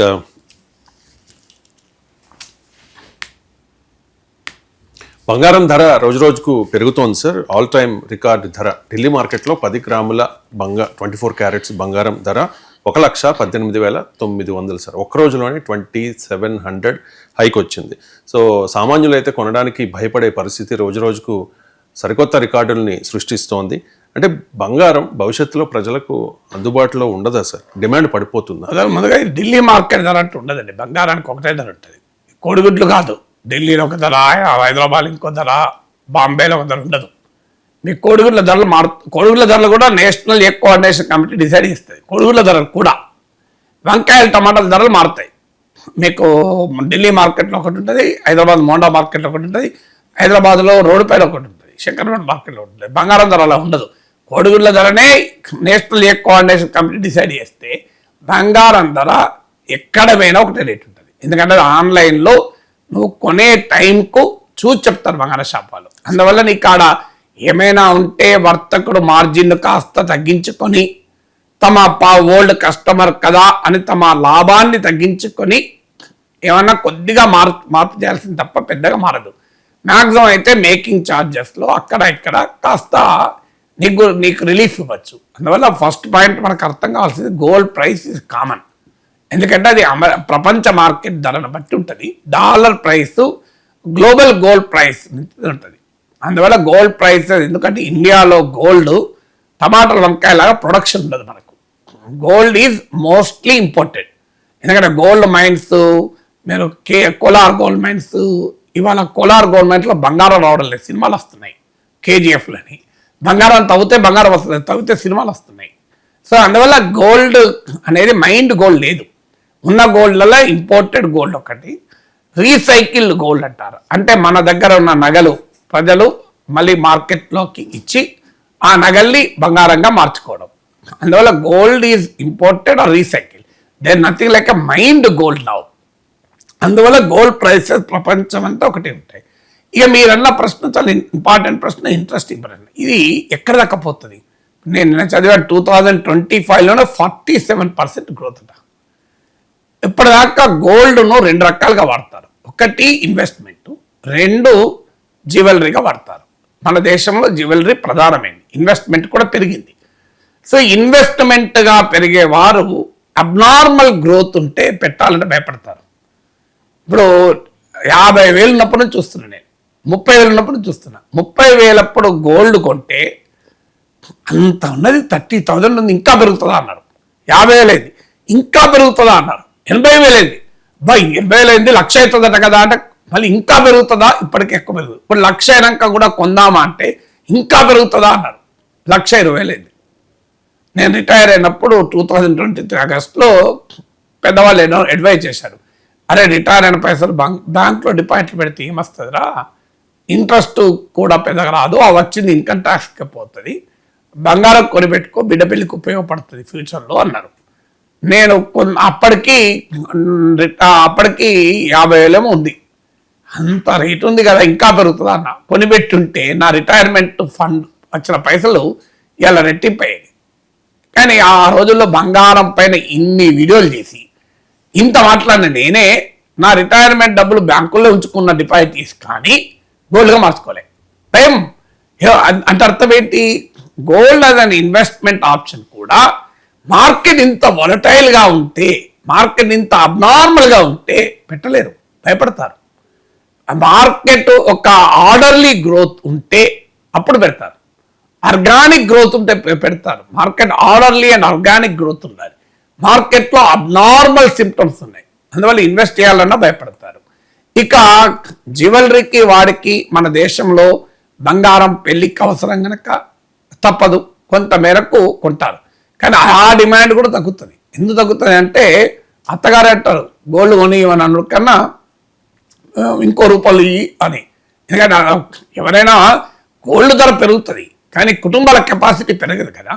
అంతకుముందు బిడ్డ పెళ్ళికో 10 తులాల బంగారం పెడతాను ఒక మధ్యతరగతి జీవి అనుకున్నాడు అనుకోండి. ఇప్పుడు అది బంగారం ధర పెరిగింది కనుక 20 10 తులాలు పెట్టగలడా? ఎందుకంటే ఆయన ఆదాయం అంత పెరగదు కదా, సేవింగ్స్ పెరిగాయి కదా. 10 తులాలు పెట్టేవాడు 7 తులాలు పెట్టి అయి బిడ్డ ఈసారి ఇంతకో ఓర్సుకో, మళ్ళీ కాస్త ఆదాయం వచ్చినాక మళ్ళీ కొంట బిడ్డ అంటాడు. అంతకని ఏమంటాడు? ఇక ఇంకో మార్గం లేదు కదా. తాను 10 లక్షలు తాను 5 లక్షలు బిడ్డకు బంగారం కొనియాలనుకుంటాడు. 5 లక్షల్లో 10 తులాలు వస్తే 10 తులాలు కొంటాడు, కానీ 5 లక్షల్లో 5 తులాలే వస్తే ఏం చేయగలుగుతాం? 4 తులాలు వేస్తే కాస్త స్ట్రెచ్ చేసి 5 లక్షల బంగారం కొనాలనుకున్నాడు. అయ్యో పూర్తిగా 4 తులాలే వస్తుంది, బిడ్డకు 10 తులాలు పెడతా అనుకున్నా కదా అని ఇంకొక స్ట్రెచ్ చేసి ఇంకో తులం ఎక్కువ కొంటాడు కావచ్చు, కానీ 10 తులాలు అయితే కొనలేడు కదా, ప్రాక్టికల్గా సాధ్యం కాదు కదా. అందువల్ల ఈవెన్ జ్యువెలరీకి కూడా గోల్డ్ కన్సంప్షన్ పడిపోతుంది. ఇది జరగబోయేది అదే. ఇక మిగిలేది ఎవరు? సెంట్రల్ బ్యాంక్స్ గోల్డ్ కొంటున్నాయి, పెద్ద ఎత్తున కొంటున్నాయి. మీకు గోల్డ్ వాటా మీకు ఫారిన్ ఎక్స్చేంజ్ రిజర్వ్స్లో డాలర్ షేర్ ఏమో తగ్గుతోంది, గోల్డ్ షేర్ ఏమో పెరుగుతోంది. కారణం ఏంటంటే ప్రపంచవ్యాప్తంగా సెంట్రల్ బ్యాంక్స్ బంగారం కొని నిల్వ చేసుకుంటున్నాయి. ఎందుకంటే uncertain geo political and geo economic సిచ్యువేషన్లో gold is an hedge against inflation. డాలర్కు లో ఇన్వెస్ట్ చేయడానికి తగ్గించుకొని గోల్డ్ రూపంలో ఇన్వెస్ట్ చేస్తున్నారు. వాళ్ళు ఇన్వెస్ట్ చేయొచ్చేమో, వాళ్ళకి తేడా రాదు. కానీ ఆర్డినరీ ఇన్వెస్టర్ దూరం అవుతాడు, ఆర్డినరీ కన్జ్యూమర్ కూడా దూరం అవుతాడు. అప్పుడు ఏంటి? ఆల్టర్నేటివ్స్ వస్తాయి. డైమండ్ మార్కెట్ ఇటీవల కాలంలో పాపులర్ అయింది. గోల్డ్ లాగా కాదు, గోల్డ్ అయితే ఊర్లో వెళ్ళి గోల్డ్ స్మిత్ దగ్గరికి కూడా వెళ్ళి బంగారం కొనుక్కోవచ్చు, ప్రమాదం వెళ్ళలేదు. డైమండ్ అట్లా కాదు, దానికి కట్ కలరు ఇట్లా 1.25 లక్షలు ఉంటాయి దానికి. సో ఇవన్నీ తెలియాలి, ఏది మంచి క్వాలిటీ డైమండ్ అర్థం కాదు. అయినా డైమండ్లకు డిమాండ్ పెరిగింది. ఎంత దాకా పెరిగింది? గోల్డ్ కన్నా డైమండ్ ఎక్కువ పెరుగుతూ వచ్చింది. ఈ మధ్య కాలంలో డైమండ్ క్రేజ్ పెరిగినా డైమండ్ కొనగలిగే పరిస్థితి లేదు. అందుకే ఏమైంది? ఇప్పుడు ఆర్టిఫిషియల్ డైమండ్స్ వచ్చాయి, ల్యాబ్ గ్రోన్ డైమండ్స్. అసలు చాలా చోట్ల మోసాలు కూడా జరుగుతున్నాయి, నియంత్రణ లేదు. You do not know what is original diamond, what is lab grown diamond. సామాన్యుడికి అర్థమే కాదు, దాన్ని కట్ కలర్ ఇవన్నీ తెలిసిన అర్థం కాదు, అన్లెస్ షాప్ వాళ్ళు చెప్తే తప్ప ఇది ఆర్టిఫిషియల్ డైమండ్, ఇది రియల్ డైమండ్ అని. అందువల్ల గోల్డ్ అయినా గోల్డ్లోనే మీకు ఇంప్యూరిటీ ఉండే ప్రమాదం ఉంది. కానీ కనీసం గోల్డ్ను పెద్దవాళ్ళు గుర్తుపట్టగలుగుతారు, అనుభవం ఉన్నవాళ్ళు. కల్తీ బంగారమా ఒరిజినల్ బంగారమా మన ఊర్లో ఉన్న గోల్డ్ స్మిత్కి పట్టుకపోయి ఇచ్చినా గుర్తుపడతాడు, ఈజీ గుర్తుపడతాడు. ఇక గోల్డ్ ఆ ప్రాబ్లం లేదు. నగలు చేయించేటప్పుడు బంగారము తో నగ రాదు గనక ఇంత కాపర్ ఆడి చేస్తాడు. కానీ నార్మల్గా అయితే గోల్డ్ ఈజ్ అవైలబుల్ ఒకటే రకంగా, డైమండ్ అట్లా కాదు. ఇప్పుడు ఆల్రెడీ ల్యాబ్ గ్రోన్ అంటే ప్రయోగశాలల్లో కృత్రిమంగా తయారు చేసే డైమండ్లు వచ్చేసినాయి. మార్కెట్ అంతా ఇలా ఆర్టిఫిషియల్ డైమండ్సే, ల్యాబ్ గ్రోన్ డైమండ్స్. అందువల్ల ఇలా కస్టమర్లు పాపం మోసపోతున్న పరిస్థితి. ఏడబడితే ఆ డైమండ్ కొంటే అన్యాయం అయిపోతారు. సో ఇదొక ఛాలెంజ్. మీకు ఆటోమేటిక్గా ప్రత్యామ్నాయాలు వస్తాయి. అలాగే ఇప్పుడు గోల్డ్ ధరలు పెరిగాయి, గోల్డ్ కోటెడ్ ఆర్టిఫిషియల్ జ్యువెలరీ వచ్చింది. అసలు చూస్తే నీకు బంగారమే అనుకుంటారు.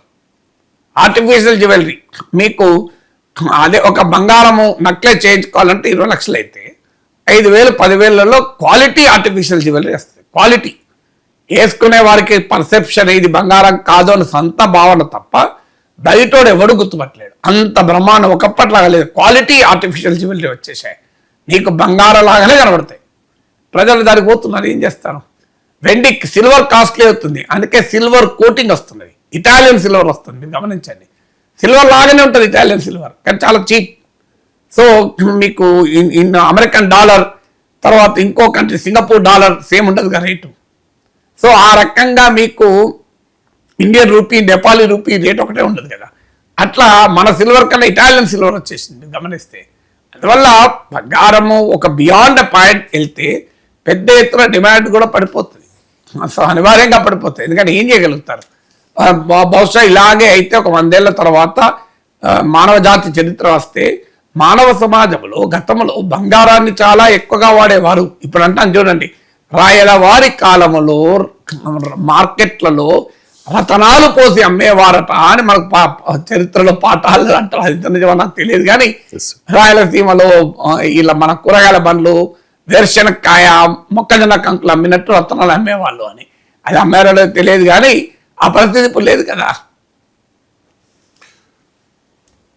Next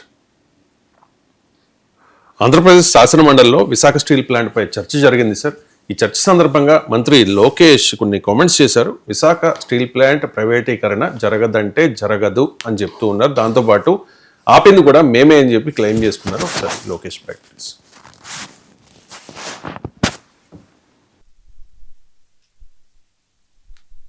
Lokesh back. Steel plant కాపాడింది ఎవరు? Telugu Desam party, Bharatiya Janata party.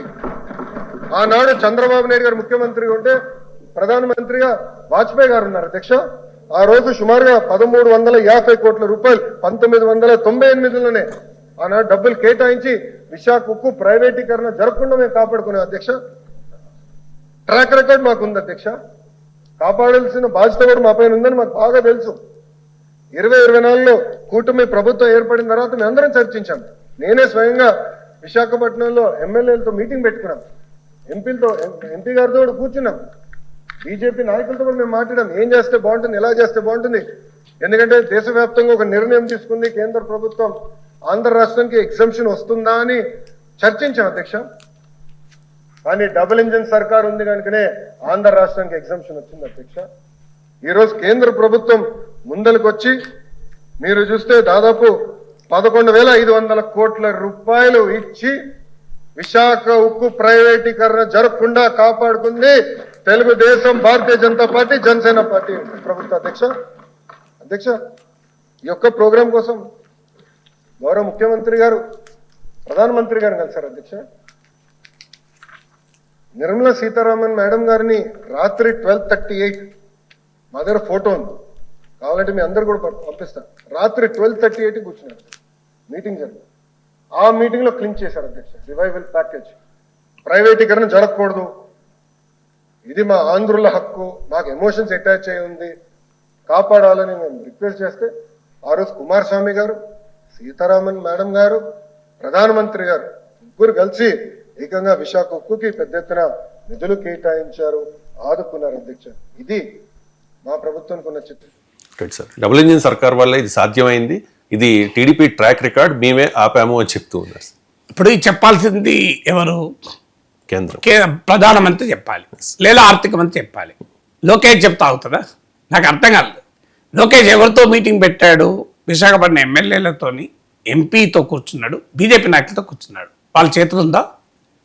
కేంద్ర క్యాబినెట్ రెజల్యూషన్, మరి కేంద్ర క్యాబినెట్ రెజల్యూషన్ మారిందా? మరి ఎక్కడ ఆపారు చెప్పండి. లోకేష్ గారికి మీ సూటి ప్రశ్న ఏంటంటే, ఒకటి, కేంద్ర క్యాబినెట్ రెజల్యూషన్ ఆగిందా, రద్దయిందా? కేంద్ర క్యాబినెట్ రెజల్యూషన్ మెడపైన కత్తిలాగా వేలాడుతుంటే ప్రైవేటీకరణ మీరు ఆపారు అంటే ఎలా? రెండు, విశాఖపట్నానికి నరేంద్ర మోడీ ఇటీవలనే 2-3 సార్లు వచ్చారు. నరేంద్ర మోడీ నోట మేము విశాఖ ఉక్కు ప్రైవేటీకరణ ఆపామని అన్నాడా? మోడీజీ సంగతి తెలుసు కదా మనకు, ఆయన ఒకటి అనౌన్స్ ముందే చేస్తాడు. ఎందుకంటే ఈజ్ ఎ వెరీ అస్ట్యూట్ పొలిటీషియన్, తెలివైన రాజకీయ నాయకుడు. పోనీ నరేంద్ర మోడీ సమక్షంలో మీరు అడిగారా? పోనీ అది చెప్పండి. నరేంద్ర మోడీ ఎక్కడ ప్రకటించాడు, మరి ఏడ ప్రకటించారు? ఒక్క బయట ఇప్పియండి. లోకేష్ గారికి నా రిక్వెస్ట్ ఏంటంటే, ప్రధానమంత్రి, ఆర్థిక మంత్రి విశాఖ స్టీల్ ప్రైవేటీకరణ ఆపుతున్నట్లు ఇచ్చిన ఒక్క బయట చూపెట్టండి. ఒకటి సింగిల్ బయట ఇస్తే నేను ఐ విల్ డెఫినెట్లీ యాక్సెప్ట్. ఎక్కడ లేదు కదా. ఇది రెండోది. మూడోది, గ్రౌండ్ మీద ఏం జరుగుతుందో ఒక్కసారి లోకేష్ వెళ్ళి మీ పార్టీ ఎమ్మెల్యేలతో, మీ కూటమి ఎమ్మెల్యేలతో కాదు, విశాఖ కార్మికులతో కూర్చొని ఈ మాట చెప్పమనండి. విశాఖ ఉక్కు గేట్ దగ్గర లోకేష్ ఈ మాట చెప్పమనండి. ఒక్కరంటే ఒక్క కార్మికుడు, ఇంక్లూడింగ్ తెలుగు నాడు ట్రేడ్ యూనియన్ సంఘం, తెలుగుదేశం కార్మిక సంఘంలో ఉన్న సభ్యులను అడగండి, ఒప్పుకుంటారో చెప్పండి. నేను వేరే వాళ్ళు అడుగుతున్నాను. తెలుగుదేశం కార్మిక సంఘం సభ్యులు అంగీకరించిన లోకేష్ మాటను I will accept it. Visakha స్టీల్లో పనిచేస్తున్న తెలుగుదేశం మద్దతుదారులను, అయ్యా నిన్నగాక మొన్న 40-50 విభాగాల్ని విడివిడిగా ముక్కలు చేసి మన టెండర్లు పిలిచారే, అది ప్రైవేటీకరణ కాబట్టి దాన్ని ఏమంటారు? హోల్సేల్ ప్రైవేటీకరణ కాకుండా రిటైల్ ప్రైవేటీకరణ. అంటే మొత్తం ఇప్పుడు ఈ స్టూడియోని అమ్మకుండా ఈ టేబుల్ అమ్మడం, ఇంకో ఈ చైర్ అమ్మడము, ఆ కేబుల్స్ అమ్మడము, ఆ కెమెరాలు అమ్మడము, ఇవన్నీ కలిపితే స్టూడియో అమ్మడమే అవుతుంది కదా. ఇప్పుడు విశాఖలో ఉన్న విభాగాలు ముక్కలు చేసి అమ్మారు లోకేష్. గారు తెలియదా ఇది నిజం కాదా చెప్పమనండి. టెండర్లు ఆపమనండి. ప్రైవేట్గా ఆపుతున్నారు. మూడో ప్రశ్న, టెండర్లు ఆపించండి లోకేష్ జీ. విశాఖలో విడివిడి భాగాలను అమ్మడాని యొక్క టెండర్స్ ఆపించారా? మూడోది.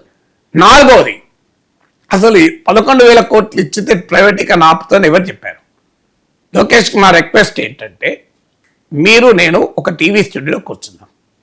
I have great regard for Lokesh. నేను ఇప్పుడు కాదు 2017లో ఒకసారి మాట్లాడినప్పుడే టీవీలో చెప్పాను, లోకేష్ పైన వైసీపీ వాళ్ళు అన్యాయంగా ఏమీ తెలియదన్నట్లు రాంగ్ ప్రచారం చేస్తున్నారు. నేను హాఫ్ అన్ అవర్ మాట్లాడినా. Is very knowledgeable man. Stanford విశ్వవిద్యాలయంలో ఎంబీఏ చేశాడు. మామూలు నాలెడ్జ్ కాదు. Stanford university world's premier university. అయ్యా, మీరు నేను కూర్చున్నాం. మనం దయచేసి విశాఖ స్టీల్ ప్రైవేటీకరణ జరుగుతోంది అని నేను ఆధారాలతో సహా చూపెడతాను. మీరు సిద్ధమా అని అడుగుతున్నాను. నా స్థాయి కాదు అని అనలేరు. ఎందుకంటే నేను చంద్రబాబు నాయుడు ప్రిసైడ్ చేసిన తెలుగుదేశం పార్టీ ఆఫీస్లో ఎన్టీఆర్ ట్రస్ట్ భవన్లో నేను ఉపన్యాసం ఇచ్చాను. అందువల్ల నీ స్థాయికి కింద తెలుగు తమ్ముళ్ళు కామెంట్లు పెడతారు, అంత సీన్ ఉందా నీకు, లోకేష్ స్థాయికా, లోకేష్ స్థాయి ఏంది, నీ స్థాయి ఏంది అని అంటారు. ఎస్, అందుకొరకు చెప్తున్నా, తెలుగుదేశం పార్టీ కార్యాలయంలో ఎన్టీఆర్ ట్రస్ట్ భవన్లో 70 మంది టీడీపీ ఎమ్మెల్యేలకు చంద్రబాబు నాయుడు అధ్యక్షత వహించిన మీటింగ్లో నేను 2 గంటలు క్లాస్ చెప్పిన. సో ఎన్టీఆర్ ట్రస్ట్, భువనేశ్వరి నాయకత్వంలోని ఎన్టీఆర్ ట్రస్ట్ ఏర్పాటు చేసిన వరద సాయము చేసిన స్వచ్ఛంద సంస్థలకు అవార్డులు ఇచ్చే జ్యూరీలో నేనున్నా. I was nominated as a jury member by Nara Bhuvaneswari. నా క్రెడెన్షియల్ చెప్పాల్సి వస్తుంది. ఎందుకు అంటే నీకు అంత సీన్ ఉందా అని అంటారు కనుక టీడీపీ ట్రోల్స్. అయ్యా, నారా భువనేశ్వరి నేను ఒకే వేదికపై నుండి ఆ స్వచ్ఛంద సంస్థలకు అవార్డులు ఇచ్చాను. విఎస్ రమాదేవి అని రాజ్యసభ సెక్రటరీ జనరల్గా పనిచేశారు. ఒక హైకోర్టు జస్టిస్. మేమందరము సభ్యులుగా ఉన్న జ్యూరీ ఎన్టీఆర్ ట్రస్ట్ కార్యాలయంలో కూర్చొని డిసైడ్ చేశాం ఎవరికి వరద సాయము ఏ ఎన్జిఓలకి ఇవ్వాలని. ఈ 2 సరిపోతుంది కదా. చంద్రబాబు నాయుడు నేను మాట్లాడిన మీటింగ్ అధ్యక్షత వహించాడు. నారా భువనేశ్వరి నామినేట్ చేస్తే భువనేశ్వరి గారు, నేను ఆ జ్యూరీలో ఉన్నా. I think these 2 are essential కదా. ఈ 2 అయితే సరిపోతుంది కదా. లోకేష్తో చర్చ కూర్చోటానికి అర్హతను నిర్ణయిస్తుంది కదా. లోకేష్ ఎమ్మెల్సీ కాకముందు నేను 2 సార్లు ఎమ్మెల్సీని, 2007, 2009 ప్రజాప్రతినిధిగా. అది కూడా I'm not nominated by political party. ఎమ్మెల్యేల ఓట్లతో గెలవలే, ప్రజల ఓట్లతో గెలిచాను. ప్రజల ఓట్లతో గెలిచిన ఎమ్మెల్యే లోకేష్, ప్రజల ఓట్లతోనే గెలిచిన ఎమ్మెల్సీ నాగేశ్వర్. సో మీకు డిఫరెన్స్ ఏమీ లేదు కదా. ప్రజాప్రతినిధిగా ఆయన మంత్రి, నేను కాదు, అంతే తేడా. అందువల్ల ఐ థింక్ ఇది కూడా లోకేష్ అలా అంటాడని నేను అనుకోను. లోకేష్ నాకు మంచి సంబంధాలే ఉన్నాయి. ఈ రెస్పెక్ట్స్ మీ. వాట్సాప్లో కూడా కాంటాక్ట్లో ఉంటారు. ఐఎమ్ షూర్ ఈ రెస్పెక్ట్స్ మీ, అందులో అనుమానమే లేదు. సో ఈ రెస్పెక్ట్స్ మీ. సో అందువల్ల కింద టీడీపీ ట్రోల్స్ కొరకు ఈ వివరణ తప్ప లోకేష్ కోసం కాదు.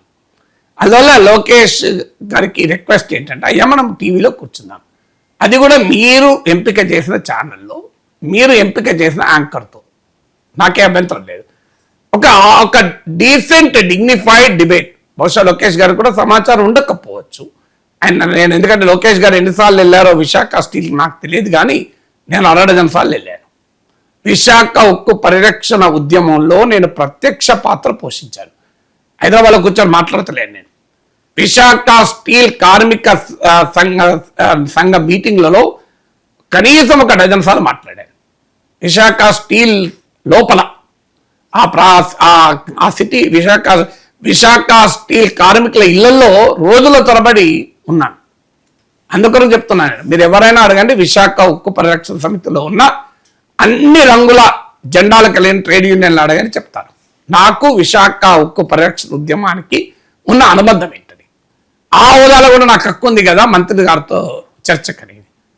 మీకు ఇంకా కాదంటే నేను ఇంకోటి కూడా చెప్తాను. మీరు కనుక చర్చకు నన్ను అనర్హుడు అంటే విశాఖ ఉక్కు పరిరక్షణ సమితి ద్వారా, విశాఖ స్టీల్ ట్రేడ్ యూనియన్ల ద్వారా మా ప్రతినిధిగా నాగేశ్వర్ వస్తాడని కూడా చెప్పిస్తా. 90% చెప్పిస్తా. 10% ఒప్పుకుంటారో లేదో ప్రభుత్వ వస్తున్నట్టు, కానీ అది కూడా చెప్పగలుగుతాను. విశాఖ ఉక్కు పరిరక్షణ సమితి ద్వారా, అందులో ఉన్న ట్రేడ్ యూనియన్ల ద్వారా మా అందరి తరఫున రాష్ట్ర ప్రభుత్వ ప్రతినిధిగా మంత్రి లోకేష్ గారితో చర్చకు ప్రొఫెసర్ నాగేశ్వర్ వస్తారు అని ఒప్పిస్తా. ఇంకేమన్నా నా అర్హత చెప్పేసిన కదా, దయచేసి మాట్లాడదాం. అసలు విశాఖ ఉక్కు 11,000 కోట్లతో ప్రైవేటీకరణ ఆగుతుందా? అసలు దీని ప్రాబ్లం ఎక్కడా? ప్రాబ్లం ఎక్కడో నేను చాలాసార్లు చెప్పాను. ప్రాబ్లం ఎక్కడా? 500 రూపాయలకు సొంత ఇనుప ఖనిజం గనులు ఉండడం వల్ల ఓ టాటాకు, ఓ మిట్టల్కు, ఓ ప్రైవేట్ స్టీల్ ప్లాంట్కు రా మెటీరియల్ దొరుకుతుంది. విశాఖ స్టీల్కు సొంత గనులు లేవు. ఇది నేను చెప్పింది కాదు, పవన్ కళ్యాణ్ చెప్పింది. మీరు అడగండి, పవన్ కళ్యాణ్ బయట ఉంటాయి. అయ్యా విశాఖ స్టీల్కు సొంత గనులు ఇవ్వాలి అని అడిగింది పవన్ కళ్యాణ్. సో ఇనుప సొంత ఖనిజం లేకపోవడం వల్ల ఇలా 5 నుంచి 10 రెట్లు ఎక్కువ రా మెటీరియల్కు విశాఖ ఖర్చు పెడుతుంది. మీరు అది ఇప్పియండి, ఒక్క సంతకం ఇప్పియండి, అయిపోతుంది, సమస్య పరిష్కారం అవుతుంది. అసలు ప్రైవేటీకరణ అవసరమే లేదు, ఏది అవసరం లేదు, హాయిగా నడుస్తుంది. ఇలా మీరు 11,000 కోట్లతో ముస్తాబు చేసి దాన్ని ప్రైవేట్ గారికి అమ్మడానికి రెడీ అవుతున్నారన్నది ఆరోపణ కదా. ఎందుకంటే ఇవాళ 11,000 కోట్లు ఇచ్చి ఆ ముస్తాబు చేశారు, దాన్ని 40-50 విభాగాలుగా ముక్కలు చేసి అమ్ముతున్నారు. మరి ఇది ఏది నిజం అనేది? అందువల్ల సొంత గనులు లేవు. ఇవాళ ఆఖరికి లోకేష్ గారికి ఈ సొంత గని చాలా పెద్దది. ఇనుప ఐరన్ వ్యాగన్లు ఇప్పియండి. ఐరన్ ఓర్ను, కోల్ను రవాణా చేయించుకోవాలి సమయానికంటే రైల్వే వ్యాగన్లు లేక ఇబ్బంది పడుతుంది విశాఖకు. అయ్యా లోకేష్ గారు రైల్వే మంత్రితో మాట్లాడి రైల్వే వ్యాగన్లు ఇప్పియండి. మేమేం అడగటం లేదు, రైల్వే వ్యాగన్లు డబ్బులు కడతారు. అయ్యా మీది ప్రభుత్వము అప్పున్నది, విశాఖ స్టీల్ ప్లాంట్కు అప్పుంది, ప్రభుత్వం కాదు. ఈ అప్పును ఈక్విటీగా మార్చుకోండి అంటున్నాను. ఆ అప్పు మీద వడ్డీలు కట్టి స్టీల్ ప్లాంట్కు భారం అవుతోంది. ఎంత అప్పు ఉంది? 20,000 కోట్ల అప్పు ఉంది. 2.5 లక్షల కోట్ల ఆస్తులు ఉన్నాయి. 2.5 లక్షల కోట్ల ఆస్తులున్న కంపెనీలో 20,000 కోట్ల అప్పును ప్రభుత్వం తీసుకొని వాటాగా చేసుకుంటే ఇట్ మేక్ కమర్షియల్ సెన్స్ కదా. నాకన్నా చదువుకున్న వ్యక్తి, స్టాన్ఫోర్డ్లో MBA చేశారు, బిజినెస్ మేనేజ్మెంట్ తెలిసిన వ్యక్తి. నాకు కూడా అంత బిజినెస్ మేనేజ్మెంట్ తెలియదు. అయ్యా does it not make commercial sense? 2.5 లక్షల కోట్ల ఆస్తున్న కంపెనీలో 20,000 కోట్ల అప్పును వాటాగా కేంద్ర ప్రభుత్వం మార్చుకుంటే, పోనీ ఇది మార్చుకోలేదా? ఎక్కడ జరగలేదా? వోడాఫోన్ తీయండి. వోడాఫోన్కున్న బ్యాంకు అప్పుల్ని కాస్త ప్రభుత్వము స్వీకరించి వాటాగా మార్చుకుంది. అది కూడా నష్టాలు వచ్చే టెలికాం కంపెనీలో, నష్టాలు ఏ రకంగానూ కూడా బయటపడలేని కంపెనీలో ప్రైవేటు కంపెనీ అప్పులనోమో ప్రభుత్వ వాటాగా మార్చుకున్నారు. తెలుగు ప్రజల ఆత్మగౌరవానికి ప్రతీక అయిన విశాఖ ఉక్కున్న అప్పుల్ని, అది కూడా 2.5 లక్షల కోట్ల ఆస్తులున్న కంపెనీలో 20,000 కోట్ల అప్పుల్ని ఎందుకు వాటాగా మార్చుకోరు? చెప్పండి లోకేష్ గారు. వోడాఫోన్ గూగుల్ కొట్టని వస్తుంది, government converts credit into equity అని. మీరు గూగుల్ కొట్టండి, వస్తుంది వోడాఫోన్ది. మరి వాట్ డస్ ఇట్ మ్యాటర్? మేము అడుగుతున్నది అది. అయ్యా ఈ అప్పును వాటాగా మార్చుకోండి. దానివల్ల ఈ విశాఖ ఉక్కుకు ఇవాళ అవసరమైన క్యాపిటల్ ఉంటుంది. ఇవాళ పరిస్థితి ఏంటి? 2 రోజులకు అవసరమైన బొగ్గు కూడా నిల్వ చేసుకోలేని పరిస్థితిలో విశాఖ ఉక్కుంది. గంగవరం పోర్టులో బొగ్గు వచ్చి షిప్పులు నిలబడి డబ్బులు కట్టలేక బొగ్గు రిలీజ్ కాకపోతే పోర్టులో బొగ్గు వచ్చినా ఆఫ్లోడ్ చేసుకోనందుకు పెనాల్టీ కట్టాల్సిన పరిస్థితి విశాఖ ఉక్కుకయ్యా. ఈ దుస్థితి ఎందుకు రావాలి అని అడుగుతున్నాను. అందువల్ల శాసన మండలిలో మీరు అన్న మాటలపైన లోకేష్ గారికి ఇన్విటేషన్ ఏంటంటే, let us debate, orderly debate, civilise debate. ఎక్కడ ఇందులో రాజకీయపరమైన స్టేట్మెంట్లు ఏమి ఉండవు. నేను ఇంతవరకు రాజకీయపరమైన స్టేట్మెంట్లు ఒక్కటనిచ్చానా? ఎక్కడా లే. ఆ విషయంలో నేనేమి టీడీపీని తప్పుపడతలేను. వైసీపీ ఉన్నా ఇదే జరిగింది. జగన్మోహన్ రెడ్డి లేఖలు రాసాడు, అసెంబ్లీ తీర్మానాలు తప్ప కొట్లాడింది ఏమీ లేదు. అందువల్ల బొత్స సత్యనారాయణ హక్కుందని నేను అనలేదు. అందువల్ల there is absolutely no right for Botsa Satyanarayana. కానీ విశాఖ ఉక్కు పరిరక్షణ ఉద్యమంలో సైనికుడిగా పాల్గొని అడుగనుగున విశాఖ ఉక్కు కార్మికుల ప్రేమాభిమానాలు పొందిన వ్యక్తిగా అడుగుతున్నాను, ఒక తెలుగు బిడ్డగా అడుగుతున్నాను. అయ్యా లెట్ us డిబేట్. దీనికి ఆన్సర్లు ఉండాలి. పోనీ డిబేట్కు సిద్ధం లేరు, మీరు మంత్రి గారు, మీరు బిజీగా ఉంటారు, నేను ఒప్పుకుంటాను. ఇప్పుడు నేను అడిగిన ప్రశ్నలకు మీరు సమాధానం చెప్పండి. అయ్యా, ఇనుప ఖనిజం గనులు డబుల్ ఇంజన్ సర్కార్ తెచ్చిందా? అప్పుడు ఈక్విటీగా డబుల్ ఇంజన్ సర్కార్ మార్చిందా? రైల్వే వ్యాగన్లను డబుల్ ఇంజన్ సర్కార్ ఇప్పించిందా?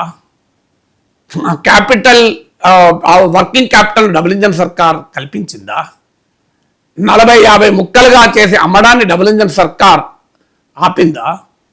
బొగ్గు లేక విశాఖ స్టీల్కు ఒకప్పుడు విశాఖ స్టీల్లో ఉన్న థర్మల్ పవర్ ప్లాంట్ తన అవసరమైన విద్యుత్తును ఉత్పత్తి చేసి రాష్ట్ర ఎలక్ట్రిసిటీ బోర్డుకు అదనంగా విద్యుత్ అమ్మే పరిస్థితి నుంచి ఇవ్వాలా? రాష్ట్ర ఎలక్ట్రిసిటీ బోర్డుకు రాష్ట్ర డిస్ట్రిబ్యూషన్ కంపెనీలకు అప్పుల పాలైన విద్యుత్ ఛార్జీలు కట్టాల్సిన దుస్థితిలో ఎందుకు ఉందయ్యా? దీనికి ఆన్సర్లు చెప్పండి అని అడుగుతున్నా. డబుల్ ఇంజన్ సర్కార్ దీన్ని చేయగలిగిందా? వాట్ డి డబుల్ ఇంజన్ సర్కార్ అచీవ్? ఏం అచీవ్ చేసిందో చెప్తా. విశాఖ స్టీల్కు పోటీగా అదే విశాఖ నడిబొడ్డున మిట్టల్ స్టీల్ తీసుకొచ్చారు. ఇటీవల పత్రికల్లో ఈఎస్ శర్మ లేఖ చూశాను. ఆయన retired central government energy principal సెక్రటరీగా పనిచేశారు. ఇటీవల తెలుగుదేశం ఎంపీలంతా ప్రధానమంత్రిని కలిసి మిట్టల్ స్టీల్ గురించి చర్చించారని చదివాను. E S Sharma is a very highly respectable bureaucrat. Not a single official denied it. Not a single Telugu Desam party MP denied it. ఆయన లేఖ ఈఎస్ శర్మ లేఖలో ఆరోపించాడు. ఆయన ఆరోపణ అనలేము, ఆయన రాజకీయ నాయకుడు కాదు కనుక. ఆయన principal secretary to energy government of ఇండియాగా పనిచేసి రిటైర్ అయ్యాడు. సో ఆయన బహిరంగ లేఖ ఇది. ఆ లేఖలో ఆయన తెలుగుదేశం ఎంపీలు ఈ మధ్య వెళ్ళి మిట్టల్ స్టీల్కు రాయితీల గురించి ప్రైమ్ మినిస్టర్తో ఫైనాన్స్ మినిస్టర్తో చర్చించాలని. ఫైనాన్స్ మినిస్టర్ ప్రైమ్ మినిస్టర్ గుర్తులేదు, బట్ కేంద్రంతో చర్చించాలని.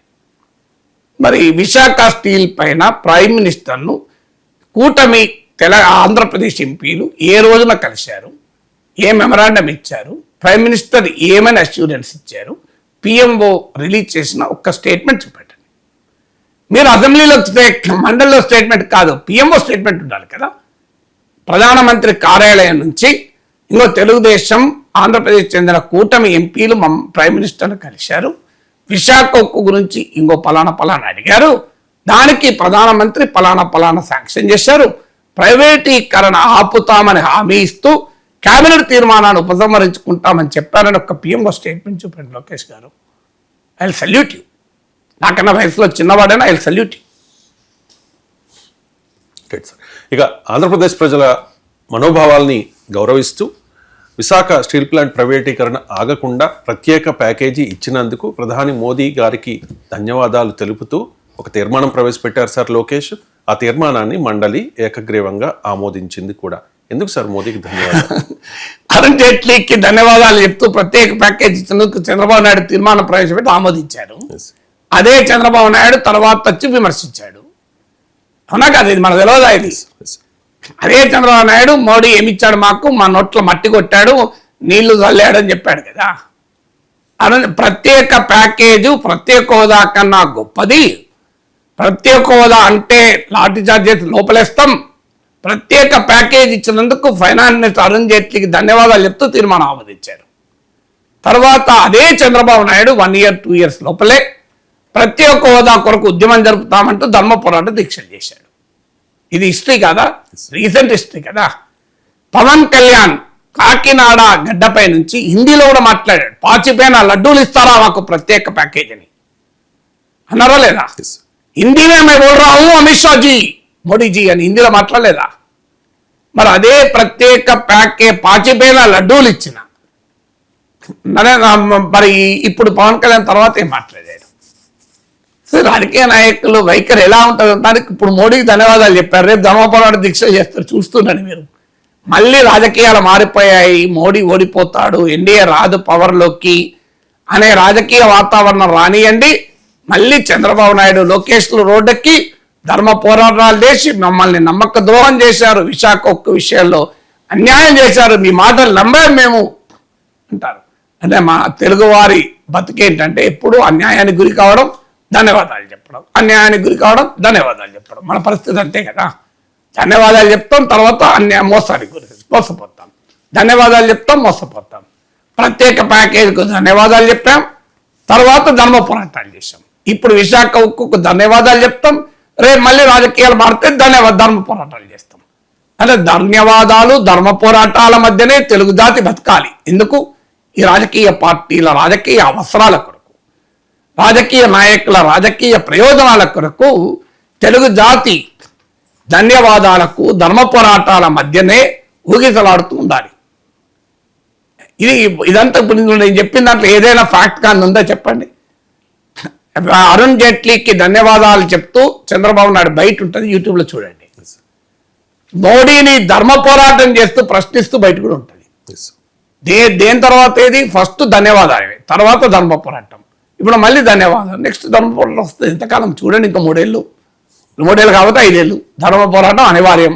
ప్రతి ధన్యవాదం తర్వాత ధర్మ పోరాటం ఉంటుంది. ప్రతి చీకటి తర్వాత వెలుతురు ఉంటుంది, ప్రతి వెలుతురు తర్వాత చీకటి ఉంటుంది.